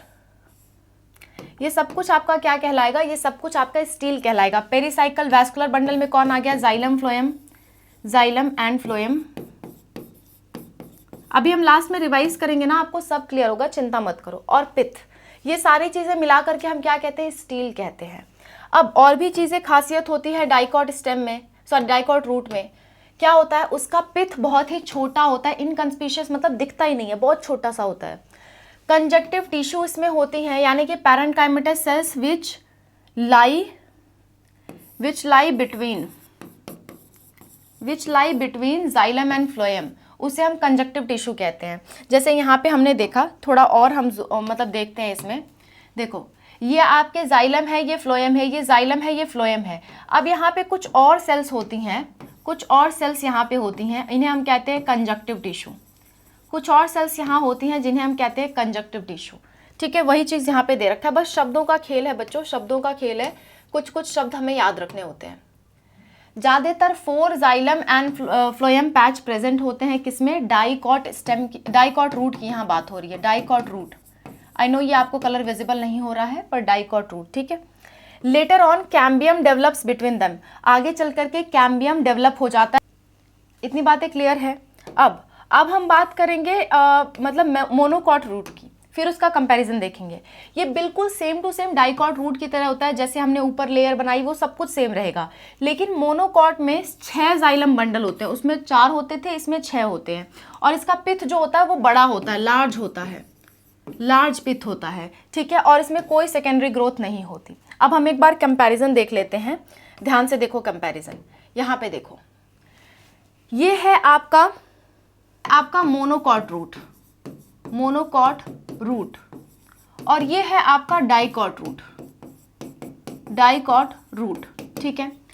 इसमें भी देखो रूट हेयर एपिडर्मिस है, इसमें भी आपका रूट हेयर एपिडर्मिस है, दोनों में कॉमन बात है। इसमें भी कॉर्टेक्स है, इसमें भी कॉर्टेक्स है, इसमें भी एंडोडर्मिस है, इसमें भी एंडोडर्मिस है, इसमें भी पेरिसाइकल है, इसमें भी पेरिसाइकल है, इसमें भी आपका फ्लोएम प्रोटोजाइलम है, इसमें भी आपका फ्लोएम प्रोटोजाइलम है। मतलब मेटाजाइलम छोड़ो, ये बात इंपॉर्टेंट नहीं है, प्रोटोजाइलम मेटाजाइलम की बात इंपॉर्टेंट नहीं है, आपके सिलेबस से निकाल दिया, बस इमेज दी हुई है। पित्त हमने देख लिया, ठीक है, छोड़ दो मेटाजाइलम, पित्त हमने देख लिया, फ्लोएम यहाँ पे है। लेकिन फ़र्क क्या है, आपको दिख नहीं रहा होगा इमेज में, लेकिन मैं आपको बता देती हूँ। यहाँ पे ये आपका क्या है, जाइलम है, ये। तो देखो यहाँ पे 6 से ज़्यादा जाइलम पाए जाते हैं, यहाँ पे कई सारे आपको गिनने मिल रहे हैं, लेकिन यहाँ पे 4 होते हैं। यहाँ पे 4 जाइलम 4 फ्लोएम होते हैं। फ्लोएम भी दिखा देती हूँ, आपको इमेज में दिख नहीं रहा होगा इसलिए मैं कलर कर रही हूँ। ये आपके फ्लोएम हैं, ये आपके फ्लोएम हैं। तो 4 जाइलम 4 फ्लोएम के बंडल आपको दिखते हैं, और इकट्ठे नहीं है, कॉन्जॉइंट नहीं है, कैसे है, रेडियल है। यहाँ पे आपको मतलब कई सारे दिख रहे हैं, मतलब 6 से ज़्यादा जनरली दिख रहे हैं, और यहाँ पे आपका फ्लोएम होता है, यहाँ आपका क्या होता है, फ्लोएम होता है। तो ऐसा कुछ दिख रहा है। मैंने जो आपको इमेज बताई थी, मैंने आपको इतना सा काट के बताई। ये पूरा ऐसे सोचो, ये पूरा ऐसे सर्कल होगा, ये पूरा ऐसे सर्कल होगा रूट का, और ये आपको बीच का ऐसा दिखा दिया है। यहाँ पे पूरे कॉर्टिकल सेल्स यहाँ पे ऐसे भरे होंगे। बात समझ पा रहे हो कैसे रूट का सेक्शन लिया है? ऐसा रूट था, यहाँ से काटा, फिर ऐसे करके आपको दिखाया, और बीच का सर्कल आपको पूरा दिखा दिया, ऐसे वो चारों तरफ होगा रूट्स।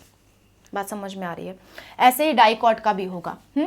तो हम अंतर एक बार फिर से रिकॉल कर लेते हैं, क्या अंतर है दोनों में, मोनोकॉट और डाइकॉट रूट में। जहाँ से क्वेश्चन आते हैं वो हम सॉल्व करेंगे। देखो, मोनोकॉट, डाइकॉट, दोनों में कैसा वैस्कुलर बंडल होता है, रेडियल वैस्कुलर बंडल। कैसा होता है, रेडियल वैस्कुलर बंडल। यहां से क्वेश्चन आपका पूछा जाता है, ठीक है। नेक्स्ट, पित्त इसमें बड़ा होता है, पित्त लार्ज। इसमें पित्त कैसा होता है, पित्त होता है आपका स्मॉल, पित्त स्मॉल होता है, ठीक है। इसमें क्या होगा, no vascular cambium. Vascular cambium नहीं है तो सेकेंडरी ग्रोथ नहीं होगी, यानी कि मोटे नहीं होंगे ये। इसमें वैस्कुलर कैम्बियम होता है, वैस्कुलर कैम्बियम होता है, ठीक है। अच्छा, इसमें क्या होगा, इसमें आपकी सेकेंडरी ग्रोथ नहीं होगी, इसमें आपकी सेकेंडरी ग्रोथ होगी, ठीक है। इसमें जो जाइलम फ्लोएम होंगे वो आपके 6 बंडल्स होंगे, 6 बंडल्स या उससे ज़्यादा होंगे, लेकिन इसमें आपके 4 बंडल्स होते हैं। इतनी सी बात आपको याद रखनी है, इन दोनों में आपके क्वेश्चन सॉल्व हो जाएंगे। ठीक है, आगे बढ़ते हैं। नेक्स्ट आ जाते हैं हम स्टेम पे। पहले हम डाइकॉट स्टेम देखते हैं, उसके बाद मोनोकॉट स्टेम। स्टेम में ध्यान से बताओ कैसे वैस्कुलर बंडल होंगे, कॉन्जॉइंट होंगे, रेडियल नहीं होंगे, रेडियल रूट्स में होते हैं, यहाँ क्या होंगे, कॉन्जॉइंट होंगे। तो हमेशा आपके जो वैस्कुलर बंडल होंगे वो क्या होंगे, कॉन्जॉइंट। ठीक है, चलो। एपिडर्मिस क्यूटिकल में बदल जाता है और उसमें ट्राइकोम्स होते हैं और स्टोमेटा होता है, ये हमने पढ़ चुका है। ट्राइकोम्स मल्टीसेलर होते हैं और आपके क्यूटिकल क्या होता है, वैक्सी लेयर होती है, ये हम पढ़ चुके हैं। कॉर्टेक्स का 3 जोन यहाँ पे बन जाता है। कॉर्टेक्स वहाँ पे एक ही तरह का था, यहाँ 3 तरह का होगा, एक हाइपोडर्मिस, एक आपका कॉर्टिकल लेयर, एक आपका एंडोडर्मिस। हाइपोडर्मिस क्या करता है, मैकेनिकल स्ट्रेंथ देता है यंग स्टेम्स को। कॉर्टिकल लेयर क्या मतलब क्या होता है, पैरेन्काइमा का होता है, जैसे वहाँ पे होता था। और ये endodermis rich in starch grains, GRAINS, grains, so called as starch sheath. Endodermis को यहाँ पे हम स्टार्च शीथ कहते हैं। अच्छा, आगे बढ़ते हैं। नेक्स्ट बात देख लेते हैं। इसमें पेरिसाइकल बिलो एंडोडर्मिस और एबव फ्लोएम होता है, वही वाली बात है। ठीक है, form semi patches of sclerenchyma. यहाँ पे स्क्लेरेनकाइमा के सेमी पैचेस भी बनते हैं, अभी हम देखेंगे कैसे। मेडुलरी रेज होती हैं between the vascular bundles, there are few of the radially placed parenchymatous cells. क्या है ये बातें, सारी बातें हम अभी देखते हैं। ये सब एनसीईआरटी की लाइन थी तो मुझे पढ़वाना ज़रूरी हो गया था। देखो आगे भी पढ़ लेते हैं थोड़ा। Large number of vascular bundles are arranged in rings, conjoint होते हैं, ओपन वैस्कुलर बंडल होते हैं, एंडार्च प्रोटोजाइलम होता है, लार्ज इंटरसेलुलर, ये सब मतलब साथ में intercellular spaces occupy the central portion of the pith. समझो,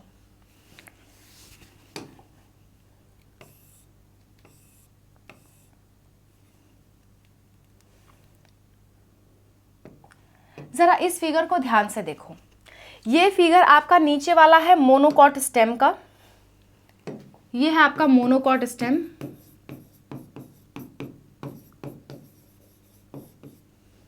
और ये है आपका डाइकॉट स्टेम।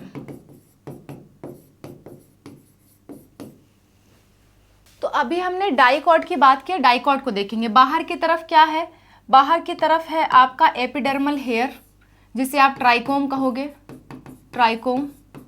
तो इसको इतना पार्ट काट के दिखाया हुआ है यहाँ पे, ठीक है। अच्छा, ट्राइकोम कहोगे।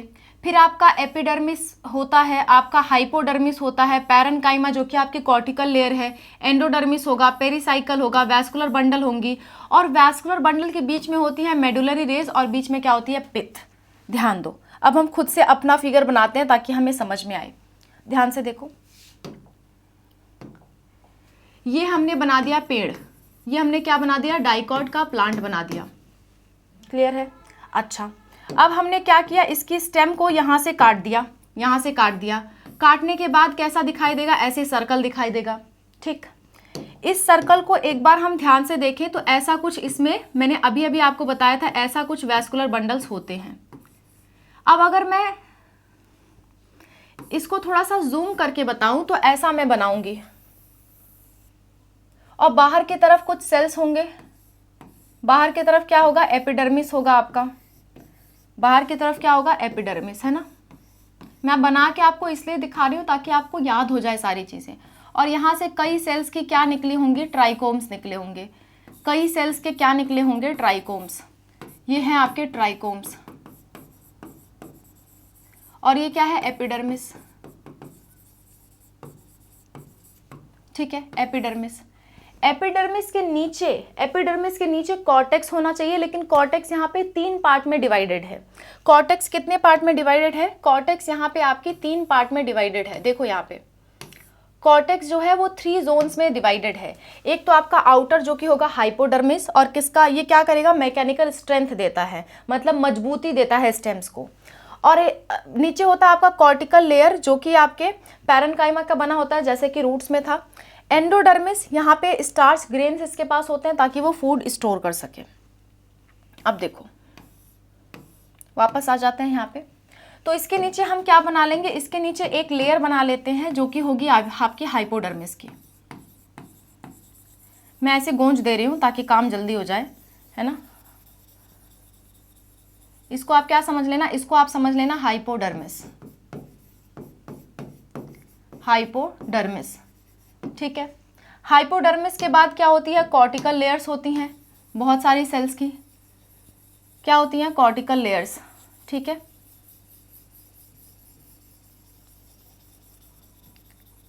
कॉर्टिकल लेयर्स,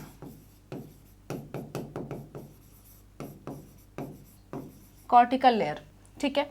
इसके अंदर क्या होता है, इसके अंदर जैसे एज यूजुअल आपका होता है एंडोडर्मिस।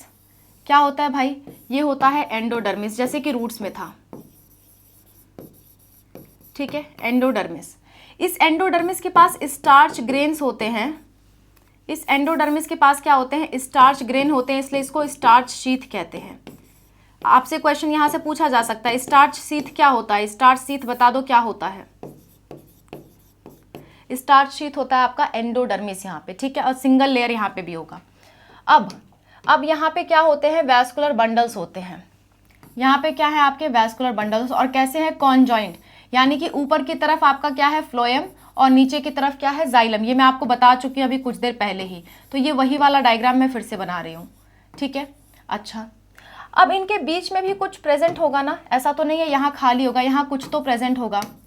ये जो कुछ है इसको हम कहते हैं मेडुलरी रेज, मेडुलरी रेज, इसे हम क्या कहते हैं, मेडुलरी रेज कहते हैं। और ये आपका जाइलम फ्लोएम है, क्लियर है। और बीच में बहुत खाली सा जगह बचता है जिसको हम क्या कहते हैं, इसे हम कहते हैं पित्त। इतनी बात क्लियर हो रही है आप सबके। तो यही चीज तो यहाँ पे लिखी हुई है, देखो जरा, देखो जरा, जस्ट अ मिनट। या डाइकॉट की स्टेम वैस्कुलर बंडल कॉन्जॉइंट होता है, आउटर मोस्ट लेयर एपिडर्मिस होता है जिसपे आपके क्यूटिकल, ट्राइकोम्स और स्टोमेटा होती हैं, हम पढ़ चुके हैं। इसमें 3 जोन होता है, अभी अभी हमने पढ़ा। इसके बाद हमने क्या पढ़ा, इसके बाद पढ़ा कि पेरिसाइकल, एंडोडर्मिस के नीचे जितना जो भी पार्ट होता है वो आपका पेरिसाइकल होता है, और एंडोडर्मिस के नीचे अगर पूरा चीज़ें देख लिया जाए तो वो आपका स्टील कहलाएगा, यहाँ पे भी स्टील होगा। Semi cellular patches of sclerenchyma होते हैं, कहीं कहीं ये होते हैं, सब में नहीं होते हैं, तो ये एक्स्ट्रा पॉइंट की तरह आप याद रख लो। ज़्यादातर कुकुरबिटेसी में होते हैं, कुकुरबिटेसी फैमिली एक होती है, जैसे कि इसमें आपका कद्दू वगैरह आते हैं, उसमें ये होते हैं, सब में नहीं होते। मेडुलरी रेज जो होती हैं in between the vascular bundle, अभी मैंने आपको बना के बताया था। आगे पढ़ लेते हैं, आगे हमने कुछ और पढ़ा था। इसमें क्या होते हैं, बहुत सारे वैस्कुलर बंडल्स होते हैं और रिंग के फॉर्म में ऐसे गोल में अरेंज होते हैं, कॉन्जॉइंट होते हैं, ओपन होते हैं।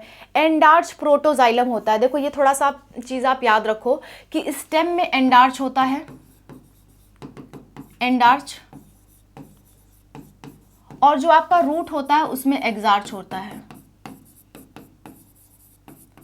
इसका मतलब कभी हम समझेंगे, अभी फिलहाल आपके एनसीईआरटी में ज़्यादा डिटेल में दे नहीं रखा तो उम्मीद कम है यहाँ से क्वेश्चन आने की, पर इसलिए हम इसे नहीं समझ रहे हैं, ठीक है। अभी के लिए आप इतना याद रख लो कि स्टेम में एंडार्च होता है, रूट में एग्जार्च होता है। ये सब आपकी पुरानी एनसीईआरटी में बहुत डिटेल में दिया हुआ था, लेकिन अब की एनसीईआरटी में क्या किया गया है, इसको निकाल दिया गया है। बहुत सारे पार्ट्स अब की एनसीईआरटी से निकाल दिए गए हैं, लेकिन उसका अधूरा चीज़ें एनसीईआरटी में प्रेजेंट है, उन्होंने छांट के नहीं निकाला सही से। क्या किया है कि जैसे मान लो हाथ, शरीर के बारे में पढ़ा रहे हो लेकिन हाथ के बारे में नहीं, लेकिन हाथ की हड्डियों के बारे में पढ़ा रहे हो, तो ऐसा कुछ एनसीईआरटी ने किया है कि कुछ चीज़ें रैंडमली उन्होंने निकाल दी हैं, लेकिन उसका कुछ पार्ट आपको हर जगह नज़र आ जाता है, जैसे आपका एंडार्च और एग्जार्च। इसके बारे में डिटेल कहीं नहीं दिया गया है, खाली शब्द इस्तेमाल कर लिया गया है। तो फिलहाल हम शब्द ही याद कर लेते हैं क्योंकि हमारे पास समय कम है, ठीक है। अगर मैं आपकी एक्स्ट्रा क्लासेस लूँगी, हमारा सिलेबस पूरा हो पाया, तो मैं आपको ऐसे ऐसे टॉपिक्स जो मतलब संभावना है आ सकते हैं लेकिन उतनी संभावना नहीं है, तो उसको जो हम छोड़ रखे हैं उसको हम अलग से कभी पढ़ लेंगे अगर समय बचा तो, और समय नहीं बचा तो फिर क्या ही कर सकते हैं। Next, large intercellular spaces occupy the central portion, जैसे कि मैंने कहा बीच में बहुत खाली जगह होती है जिसे हम पित्त कहते हैं, यही तो हमने देखा। अभी आगे बढ़ते हैं। इसके बाद आता है आपका मोनोकॉट का स्टेम।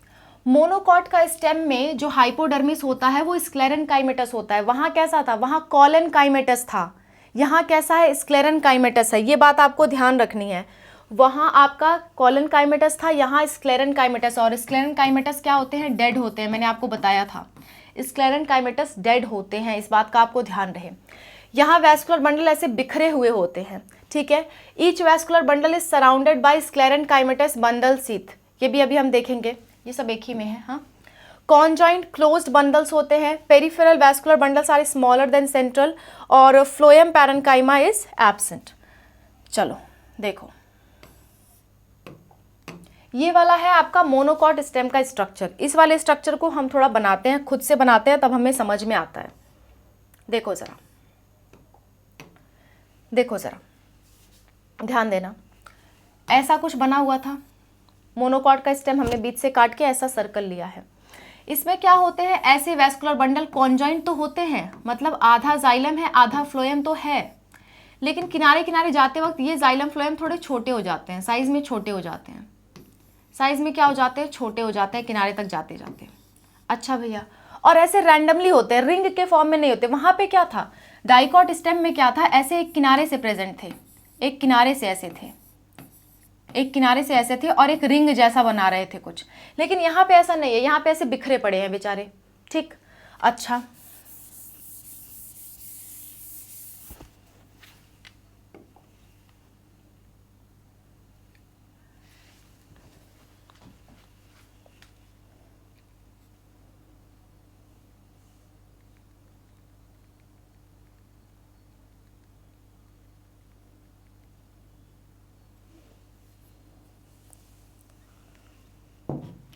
तो यहाँ पे कहीं आपको पिथ या खाली जगह दिखाई दे रही है क्या बीच में? नहीं। तो सबसे इंपॉर्टेंट पॉइंट यहाँ पे है नो पिथ। ध्यान देने वाली बात यह है कि जब हम मोनोकॉट रूट पढ़ रहे थे तो उसमें पिथ बहुत बड़ा था, डाइकॉट रूट में पिथ बहुत छोटा था। यहाँ पे उल्टा हो रहा है, यहाँ पे डाइकॉट में पिथ बड़ा है, मोनोकॉट में है ही नहीं। छोटे की बात ही छोड़ दो, है ही नहीं। तो रूट से यहाँ अपोजिट काम चल रहा है, ठीक है। इतनी बात समझ में आई। अगला, आगे की बात देख लो, आगे की बात क्या कह रहे हैं भाई साहब। आगे की बात देखो, यहाँ पे क्या कह रहे हैं, स्क्लेरेनकाइमेटस हाइपोडर्मिस होता है, स्कैटर्ड वैस्कुलर बंडल होते हैं, और vascular bundle surrounded by sclerenchymatous bundle sheath cells. तो ये सारी बातें तो क्लियर है, इसको भी हम घेर लेते हैं थोड़ा सा। देखो, इसके किनारे किनारे क्या होते हैं, एक स्क्लेरेनकाइमेटस बंडल शीथ सेल्स होते हैं, ऐसे इसके किनारे किनारे कुछ सेल्स होते हैं जिसे हम कह देते हैं स्क्लेरेनकाइमेटस बंडल शीथ सेल्स। बस इतना सा इसकी कहानी है। एनसीईआरटी में कैसा फिगर दिया है आप खुद देख सकते हो। देखो, ऐसा कुछ फिगर दिया हुआ एनसीईआरटी में, यही वाला फिगर अभी अभी हमने बनाया था। बाहर की तरफ एंडोडर्मिस हाइपोडर्मिस, ये तो कॉमन सी बात है, हमने देख ही लिया है। और इसी को ऐसे यहाँ से इतना पोर्शन काट करके यहाँ पे दिखाया हुआ है कि एपिडर्मिस, हाइपोडर्मिस, फिर आपका वैस्कुलर बंडल्स, और यहाँ पे भी एपिडर्मिस, कॉलेनकाइमा, पैरेन्काइमा, एंडोडर्मिस, फिर आपका पेरिसाइकल यहाँ पे है, इसके बाद आपका फ्लोएम है, ठीक है, आपका फिर जाइलम वाला पार्ट है, ऐसे करके दिखाया हुआ है। मतलब पार्ट जूम करके, इमेजेस नहीं पूछे जाते हैं इसके। ज़्यादातर आपको ध्यान रखना है कि मोनोकॉट और डाइकॉट में अंतर क्या है। अभी मैं लास्ट में रिविजन फिर से कराऊंगी, चिंता मत करो। आगे बढ़ते हैं, आगे हम बढ़ लेते हैं स्टेम्स की, लीव्स की तरफ। हमारा रूट हो गया, हमारा स्टेम हो गया, अब हम लीफ की तरफ आते हैं। डाइकॉट का लीफ, डाइकॉट का लीफ जब भी आप देखोगे तो ऐसा कुछ नजर आएगा। डाइकॉट का लीफ आपको ऐसा कुछ नजर आएगा, ऐसा ऐसा। आम का पत्ता देखा है ना, ऐसा नजर आता है। ऊपर की तरफ कुछ और, अंदर से नीचे की तरफ कुछ और ये डॉर्सीवेंट्रल, मतलब कि आपको पता चलेगा कि ऊपर का भाग कौन सा है, नीचे का। आम का पत्ता देखोगे, ऊपर का भाग ऐसे स्लिप करता हुआ नजर आएगा, नीचे का भाग स्लिप नहीं करेगा। तो ऊपर जो सरफेस होता है उसे हम कहते हैं डॉर्सल, डॉर्सल, या इसे हम कहते हैं एडैक्सियल। और जो नीचे का सरफेस होता है, यहाँ का नीचे का, उसे हम कहते हैं वेंट्रल, यानी कि आपका होता है अबैक्सियल। कैसे याद रखोगे, D for dorsal, D for adaxial, ठीक है, अडैक्सियल, ठीक है। और नीचे आपका वेंट्रल, अबैक्सियल। तो डॉर्सी वेंट्रल कहने का मतलब इसमें ऊपर और नीचे का भाग है, यानी जैसे मेरा पेट और पीठ दो अलग टाइप की चीजें हैं, ऐसे ही इसमें वेंट्रल और डॉर्सल अलग अलग होता है, ठीक है। इसलिए इसको डॉर्सी वेंट्रल लीफ कहा जाता है। किसको? डाइकॉट लीफ को। और इसमें वर्टिकली अगर देखा जाए तो इसमें 3 पार्ट दिखाई देंगे, epidermis, mesophyll and vascular system, ठीक है। अच्छा, अभी हम बना के भी देखेंगे।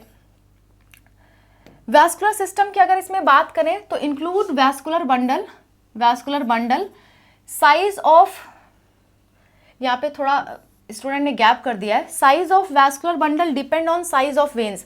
मैंने आपको बताया था जैसे ऐसे पत्तियां होती हैं तो यहाँ पे आपका वैस्कुलर बंडल मोटा मोटा होगा और यहाँ पे पतला पतला होगा। आपने पत्ती देखी है ना, बीच में जो नस जाती है वो मोटी होती है, किनारे किनारे नसें पतली होती हैं। तो जितनी पतली नस उतना छोटा साइज। तो साइज डिपेंड करता है कि वैस्कुलर बंडल में वेन्स की साइज क्या है। Vascular bundles are surrounded by layer of thick walled bundle sheath cells. इनमें भी वैस्कुलर बंडल किससे सराउंडेड है? बंडल शीथ सेल से। अच्छा आ जाओ, ऐसा कुछ इसका डायग्राम होता है। ऐसा कुछ किसका डायग्राम होता है? ये वाला डायग्राम है आपका डाइकॉट लीफ का। ठीक है, थोड़ा हम मोनोकॉट लीफ को भी देख लेते हैं, फिर अभी कंपैरिजन पढ़ेंगे। ये कैसी होती है? आइसोबाइलेटरल, मतलब कि जैसे ऊपर से वैसे ही नीचे से, दोनों तरफ से एक समान। जैसे आपका गेहूं का पत्ता, ऊपर नीचे कोई बता ही नहीं पाओगे क्या ऊपर है क्या नीचे है, लेकिन आम के पत्ते में बता सकते हो। Stomata present on both surface. Mesophyll is not differentiated into palisade and spongy parenchyma. Similar size of vascular bundle, ठीक है, accept in the main vein. चलो भैया समझते हैं। मैं जानती हूँ आपको कुछ नहीं समझ में आया, इसलिए मैं समझाती हूँ।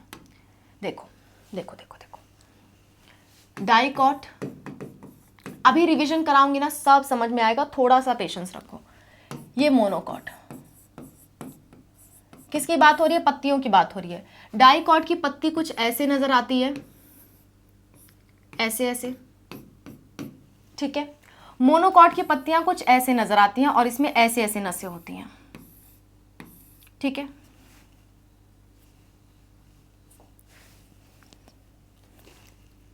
ऐसे ऐसे कुछ नसें होती है। एक मेन जो बीच वाली नस होती है वो थोड़ी मोटी होती है, बाकी सब पतली होती हैं। एक बीच वाली नस थोड़ी सी मोटी होती है और बाकी सब पतली होती हैं, ठीक है। बाकी सब एक बराबर होती हैं, ठीक। ऐसा किसमें देखने को मिलता है? आम में, मैंगो को इमेजिन कर लेना। ऐसा किसमें देखने को मिलता है? आपका गेहूं, मक्का, कुछ भी आप सोच पाओ, कोई भी अनाज, तो वो सोच लो। मैं गेहूं लिख दे रही हूँ, गेहूं में, ठीक है। या घास, घास सोच लो, घास में भी आप कह सकते हो। क्लियर है इतनी बात? इसको, इस वाले पत्ते को ऊपर से देखोगे तो चिकना रहेगा, नीचे से चिकना नहीं रहेगा। यानी इसके ऊपर क्या होता है? क्यूटिकल होता है, क्यूटिकल होता है, और नीचे के साइड क्यूटिकल नहीं होता। पर इसमें ऊपर से भी समान है, नीचे से भी समान है। इसमें क्या होता है? ऊपर की तरफ आपके स्टोमेटा या तो नहीं होते हैं या तो बहुत कम होते हैं, और नीचे की तरफ स्टोमेटा ज्यादा होते हैं। स्टोमेटा जो है नीचे की तरफ ज्यादा होते हैं, लेकिन इसमें दोनों तरफ समान होते हैं, दोनों तरफ सेम सेम होता है। इसलिए तो आइसो बाइलेटरल कह रहा है। आइसो मतलब सेम सेम, दोनों तरफ सेम सेम, ठीक है। इसमें क्या होगा? इसमें जो नसें होंगी, ये बीच वाली नस आपको बहुत मोटी दिखाई देगी और ये किनारे किनारे वाली नस पतली दिखाई देंगी। मैं आपको इमेज लगा के दिखा रही हूँ, आप सोच सकते हो। जितनी मोटी नस उतना मोटा आपका वैस्कुलर बंडल। तो साइज ऑफ वैस्कुलर बंडल यहाँ की नसों पे डिपेंड करता है। लेकिन इसमें देखो, इसमें आपकी सारी नसें लगभग समान दिखाई दे रही हैं। सारी जो लाइंस आपको दिखाई दे रही हैं वो लगभग समान है, खाली बीच वाली लाइन को छोड़ के। बीच वाली लाइन मोटी है, बाकी सारी समान है। यानी यहाँ पे वैस्कुलर बंडल का साइज आपका समान है, सेम है, ठीक है। यही चीज़ तो लिखी हुई है, देखो ज़रा, यही चीज़ तो लिखी हुई है। Just a minute,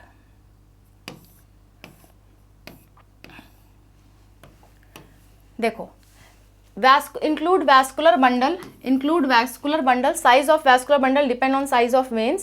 Vascular bundles are surrounded by layer of bundle sheath cells, sheath cells, ठीक है। तो ये एक एक्स्ट्रा पॉइंट है, इसको थोड़ा एक्स्ट्रा याद रखो, बाकी तो मैंने सब बता ही दिया है आपको। देखो, size of vascular bundle depend on size of veins की साइज पे डिपेंड करेगा कितना मोटा रहेगा, ठीक है। इंक्लूड, ठीक है, स्टोमेटा वाला पॉइंट मैंने ऐड कर दिया आपके लिए। अब जरा ध्यान से सोचने वाली बात यह है, अगर हम लीफ को बनाए, अगर हम डाइकॉट लीफ को बनाए तो इसमें एक खासियत होती है। क्या खासियत होती है? समझो। देखो, डाइकॉट लीफ को, ऐसा है पत्ती, ऐसा कुछ पत्ती है। अगर ऐसा पत्ती है ना, ऐसा, मैं आपको 3D में तो बना के दिखा नहीं सकती, ऐसा कुछ पत्ती है। तो इसको अगर यहाँ से काटोगे, ऐसे बीच से काटोगे, तो आपको कुछ नजर आएगा। कहोगे मैम पत्ती को कैसे काट के देख लिया? बच्चों, साइंस बहुत तरक्की कर चुकी है, इतना पतली पतली चीज़ों को भी काट के देख लेती है। तो काट के देखोगे तो इसमें 3 लेयर आपको दिखेंगे, 3 लेयर आपको दिखाई देगा। कितने देखेंगे? 3 लेयर्स आपको दिखाई देंगी, ठीक है। वो 3 लेयर्स क्या होंगी? ध्यान से देखो इधर,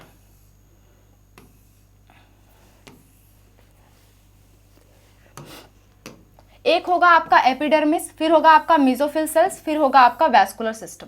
ठीक है, एपिडर्मिस, मेसोफिल सेल्स और आपका वैस्कुलर सिस्टम। तो 3 लेयर्स में क्या है, एपिडर्मिस, इसके बाद है आपका मेसोफिल सेल्स, इसके बाद है आपका वैस्कुलर बंडल। ऐसा कुछ है, ऐसा कुछ है हमारे पास। ठीक है, मेसोफिल सेल्स में, इसमें किसमें, आपके डाइकॉट प्लांट में मेसोफिल सेल्स में 2 तरह की लेयर्स आती हैं। एक होता है आपका पैलिसेड, एक होता है आपका स्पॉन्जी।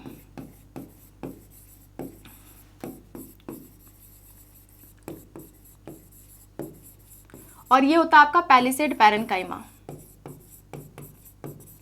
और यही वो सेल्स होती हैं पत्तियों में जिनके पास बहुत सारा क्लोरोफिल होता है, जिसकी वजह से पत्तियां जो है वो फोटोसिंथेसिस कर पाती हैं। इनके पास बहुत सारा क्लोरोफिल होता है, बहुत सारा क्लोरोफिल होता है, जिनकी वजह से ये फोटोसिंथेसिस पत्तियां कर पाती हैं। अब इसका स्ट्रक्चर देखो, ध्यान से देखो। ये जो आपको लंबी लंबी सेल्स दिखाई दे रही हैं, ये जो आपको लंबी लंबी सेल्स दिखाई दे रही है, बाहर की तो क्या है, एपिडर्मिस है, और ये जो लंबी लंबी सेल्स दिखाई दे रही है ये है पैलिसेड मेसोफिल। और जो आपको ये गोल गोल दिखाई दे रही है ये है आपकी स्पॉन्जी मेसोफिल। अभी हमने पढ़ा ना पैलिसेड एंड स्पॉन्जी। और बीच में आपको ये जो गोल सा दिखाई दे रहा है ये है आपका वैस्कुलर बंडल, और इसके किनारे किनारे कुछ सेल्स होती हैं जिसे हम कहते हैं बंडल शीथ सेल्स। तो ऐसा कुछ स्ट्रक्चर इसमें होता है, किसमें, इस डाइकॉट लीफ में। और मोनोकॉट में ऐसा कुछ नहीं होता, मोनोकॉट में सिर्फ मेसोफिल होता है, उसमें स्पॉन्जी और आपका पैलिसेड नहीं प्रेजेंट होते। ऐसे कुछ सब कुछ समान होता है। और बीच में क्या होता है, आपका वैस्कुलर बंडल। ठीक है, फर्क क्या हुआ समझो ध्यान से। अब मैं सारा फर्क जो है आपको एक बार समराइज करवा देती हूँ। जितने भी डिफरेंस हैं मैं आपको सारे डिफरेंस एक बार समराइज कराती हूँ। जस्ट अ मिनट, 1 मिनट रुक जाओ, मैं आपको सारे डिफरेंस जो है वो आपको रिवाइज कराती हूँ एक बार। ध्यान दो, हमने क्या पढ़ा, हमारा मेन मकसद था कि हम डाइकॉट की स्टेम, डाइकॉट की रूट पढ़ें, हम डाइकॉट की रूट, मोनोकॉट की रूट पढ़ें, डाइकॉट स्टेम, मोनोकॉट स्टेम पढ़ें, डाइकॉट लीफ, मोनोकॉट लीफ पढ़ें। ठीक, पहला पॉइंट ये था कि जो वैस्कुलर बंडल्स होंगी वो रूट्स में आपकी रेडियल होंगी और स्टेम्स और लीफ में कॉन्जॉइंट होंगी। इतनी बात हमने पढ़ी। उसके बाद हमने क्या पढ़ा कि जो आपका डाइकॉट रूट होता है, डाइकॉट जो रूट होता है उसमें आपका बाहर की तरफ एपिब्लेमा होगा और उसमें से रूट हेयर निकलेंगी, फिर होगा कॉर्टेक्स, फिर होगा आपका एंडोडर्मिस, फिर होगा आपका पेरिसाइकल, पूरा स्टील का पार्ट। इसमें क्या होगा, आपके 4 वैस्कुलर बंडल्स होंगे, 4 सेट ऑफ वैस्कुलर बंडल्स होंगे और पिथ बहुत ही छोटा होगा। मोनोकॉट में क्या था, सब कुछ तो सेम था लेकिन वैस्कुलर बंडल आपके 6 से ज़्यादा थे और पिथ बहुत बड़ा था। अब स्टेम में आ जाओ, स्टेम में इसका ठीक उल्टा, स्टेम में डाइकॉट में पिथ बहुत ही बड़ा होगा, स्टेम में डाइकॉट में पिथ बड़ा होगा, मोनोकॉट में होगा ही नहीं। और वैस्कुलर बंडल क्या होंगे, कॉन्जॉइंट होंगे। ठीक है, और यहाँ पे स्टेम में जो कॉर्टेक्स है वो आपके 3 लेयर में डिवाइड होता है। ठीक है, स्टेम में आपका कॉलेनकाइमा और आपका कॉर्टिकल लेयर और आपका होगा एंडोडर्मिस। और मोनोकॉट स्टेम में क्या होगा, कॉलेनकाइमा की जगह आपका स्क्लेरेनकाइमा आ जाएगा, फिर आएगा आपका कॉर्टिकल सेल, फिर एंडोडर्मिस। ये इतना अंतर इन दोनों में था। लीव्स की बात कर लेते हैं। लीफ में जो डाइकॉट का लीफ है वो है आपका डॉर्सीवेंट्रल, यानी उसमें अडैक्सियल और एबैक्सियल सरफेस होगा। ऊपर की तरफ स्टोमेटा कम होंगे, नीचे की तरफ ज़्यादा होंगे। ऊपर की तरफ क्यूटिकल होगा, नीचे की तरफ नहीं होगा। मोनोकॉट की लीफ में स्टोमेटा दोनों तरफ बराबर होते हैं, सारी नसें इनमें बराबर होती हैं और जो आपका क्यूटिकल लेयर्स होता है वो नहीं होता और इसमें दोनों साइड एकदम सेम होते हैं। डाइकॉट के लीफ में 3 लेयर्स होती हैं, एपिडर्मिस, मेसोफिल और आपका नीचे होता है और आपका होता है वैस्कुलर बंडल। सो एपिडर्मिस और मेसोफिल, एपिडर्मिस और आपका जो वैस्कुलर बंडल है ये मोनोकॉट में भी सेम रहेगा, लेकिन डिफरेंस किस में आता है, डिफरेंस आता है आपका मेसोफिल सेल्स में। जो डाइकॉट है उसमें मेसोफिल सेल्स 2 में डिवाइडेड हैं, एक आपका स्पॉन्जी पैरेन्काइमा, एक आपका स्पॉन्जी मेसोफिल सेल्स और एक आपका पैलिसेड मेसोफिल सेल्स। जबकि मोनोकॉट में सिर्फ मेसोफिल सेल्स होती हैं, स्पॉन्जी और पैलिसेड ऐसा कुछ बनाती नहीं है। आई होप आपका पूरा रिविजन हो गया होगा एंड आपको पूरा लेक्चर समझ में आया होगा। अब हम फटाफट क्वेश्चन सॉल्व करते हैं। एक छोटी सी बात रह गई थी, ग्रासेस में क्या होता है, इन ग्रासेस ग्रासेस में certain adaxial epidermal cell wall, adaxial epidermal cell along the veins modify themselves into a large empty colourless cells called bulliform cells. घासों में क्या होता है, कुछ सेल्स बहुत मोटी हो जाती हैं, ठीक है, उन्हें हम क्या कह देते हैं, बलिफॉर्म सेल्स कह देते हैं। सेल्स, कुछ सेल्स बहुत मोटी हो जाती हैं और अपने अंदर एम्प्टी स्पेस घेरी रहती हैं, उन्हें हम बलिफॉर्म सेल्स कहते हैं। एक्स्ट्रा पॉइंट है, हमने याद कर लिया। चलो अब क्वेश्चन सॉल्व करते हैं। ये पहला क्वेश्चन आपके स्क्रीन पे, विच of the following is correct about vascular bundle in dicot stem. फटाक से बता दो, अभी मैंने बताया था, अभी मैंने आपको समझाया, नीट 2023 का आपका क्वेश्चन है। कौन सा आपका वैस्कुलर बंडल डाइकॉट स्टेम में होता है? वीडियो को पॉज करो, क्वेश्चन सॉल्व करो, फिर कमेंट में बताना कितने क्वेश्चन सही हुए, ठीक है। मैंने आपको बताया था डाइकॉट है यानी कि मोटाई इसकी बढ़ेगी, मैंने आपको बताया था डाइकॉट है यानी कि मोटाई इसकी बढ़ेगी, मोटाई बढ़ेगी तो कैसा होगा, ओपन होगा। क्लोज वाले ऑप्शन काट दो, ठीक है। अच्छा, और इसमें हमने वैस्कुलर बंडल के लिए क्या सीखा था? वैस्कुलर बंडल आपके क्या होते हैं, स्कैटर्ड तो नहीं होते हैं। कैसे होते हैं? रिंग के फॉर्म में अरेंज्ड होते हैं। कैसे होते हैं? रिंग के फॉर्म में आपके अरेंज्ड होते हैं। अगर आपको कोलैटरल शब्द नहीं भी मालूम है तो भी आपका ये आंसर जाएगा। पहले की एनसीईआरटी में कोलैटरल शब्द था, अब की एनसीईआरटी में नहीं है, तो हम नहीं पढ़ेंगे। इसी टाइप के क्वेश्चन आएंगे जो आपका सॉल्व हो जाएगा। देखो, सब में कोलैटरल है तो कोलैटरल के बारे में सोचने की हमें ज़रूरत ही नहीं है। हमें बस सोचना है डाइकॉट स्टेम कैसा होता है, ओपन होता है, और उसमें जो वैस्कुलर बंडल होते हैं रिंग के शेप में अरेंज होते हैं, arranged in ring. C option is your correct option. Second question, the vascular cambium in dicot root originate from. Vascular cambium dicot root में कहाँ से ओरिजिनेट होता है? Conjunctive parenchyma and pericycle, only pericycle cells, only medullary rays, only conjunctive parenchyma. NEET 2022 का आपका question है, पुरानी NCERT से क्वेश्चन है, पर हम एक बार सॉल्व कर लेते हैं। तो असल में कॉन्जक्टिव टिश्यू एंड पेरिसाइकल से होता है, तो मैं जानती हूँ आपको ये आंसर नहीं पता होगा, पुरानी एनसीईआरटी से, इसे आप स्किप कर सकते हो। नेक्स्ट, अगला क्वेश्चन जो है third question, which of the following is not a feature of secondary phloem. Secondary phloem का फीचर कौन सा नहीं है? तो थोड़ा आपको बचपन याद करना होगा, क्लास 10th में आप ये पढ़ते हो, और पहले तो आपका इस क्लास में भी था, लेकिन अगेन मैं आपसे बोल रही हूँ कि जो ऐसे पार्ट्स हैं जो हम पहले पढ़ चुके हैं उसको एनसीईआरटी से ना स्किप कर दिया गया है। देखो, जो आपका फ्लोएम होता है, फ्लोएम के 4 पार्ट होते हैं, मैं आपको यही समझा देती हूँ। एक होता है आपका सीव ट्यूब, मतलब 4 कंपोनेंट होते हैं, सीव ट्यूब। दूसरा होता है आपका कंपेनियन सेल्स। तीसरा होता है आपका फ्लोएम फाइबर।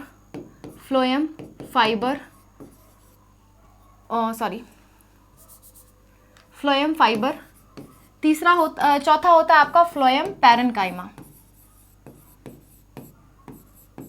और अगर हम जाइलम की बात करें तो जाइलम के भी 4 कंपोनेंट होते हैं। जाइलम के 4 कंपोनेंट क्या होते हैं? वेसल्स, ट्रैकेड्स, और आपका होता है जाइलम पैरेन्काइमा, यही वाली बात, और आपका होता है जाइलम फाइबर, ये वाली बात, ठीक है।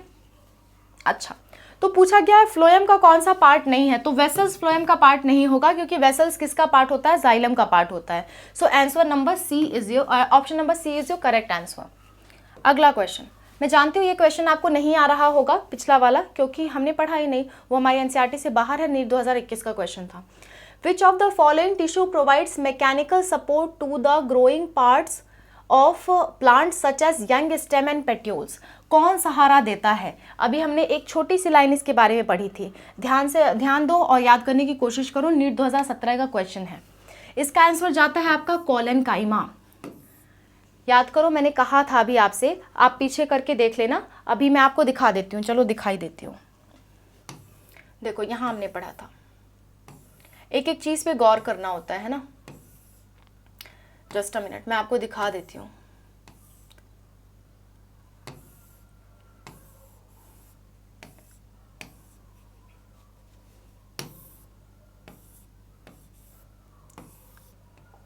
देखो, यहाँ पे मैंने लिखा था hypodermis mechanical strength of young stem देता है, और हाइपोडर्मिस किसका बना होता है? कोलेनकाइमा का, हमने डिस्कस किया था। आ जाते हैं क्वेश्चन पे। अब अगला क्वेश्चन आपके सामने रहेगा, yes, 5th question and the last question. Cork cambium यानी कि फेलोजन किससे डेवलप होता है? फेलोजन यानी कि कॉर्क कैम्बियम किससे डेवलप होता है? ये भी आपका पुरानी एनसीईआरटी का पार्ट है। मैंने जिस स्टूडेंट से बनाने को बोला, मैंने कहा था न्यू एनसीईआरटी का पार्ट लाने, लेकिन उसने पुरानी एनसीईआरटी ला दिया। आई एम सॉरी। मैं आपको इसका क्वेश्चन सॉल्व कराएंगे, 20 प्रीवियस ईयर क्वेश्चन और मैं सॉल्व कराऊंगी, जिसमें आपको मैं न्यू एनसीईआरटी में खुद इंश्योर करूंगी कि न्यू एनसीईआरटी के क्वेश्चन हों। ये मैंने एक स्टूडेंट से जल्दीबाजी में बनाया और उसने डाल दिया पुरानी एनसीईआरटी के क्वेश्चन, उसे शायद मालूम नहीं होगा। नीट 2019 का। तो ये कॉर्क कैम्बियम जो फेलोजन है वो किससे डेवलप होता है? वो डेवलप होता है आपका कॉर्टेक्स से डेवलप होता है। ये बात आप ध्यान रखना। बाकी ये आपकी मेन एनसीईआरटी में नहीं है, अब न्यू वाली एनसीईआरटी में नहीं है, पुरानी वाली में था। मैं जब इसका आपको 20 प्रीवियस ईयर क्वेश्चंस कराऊंगी वो मैं न्यू एनसीईआरटी से कराऊंगी। ये स्लाइड्स मैंने थोड़ी जल्दीबाजी में बना दी, I am sorry for that.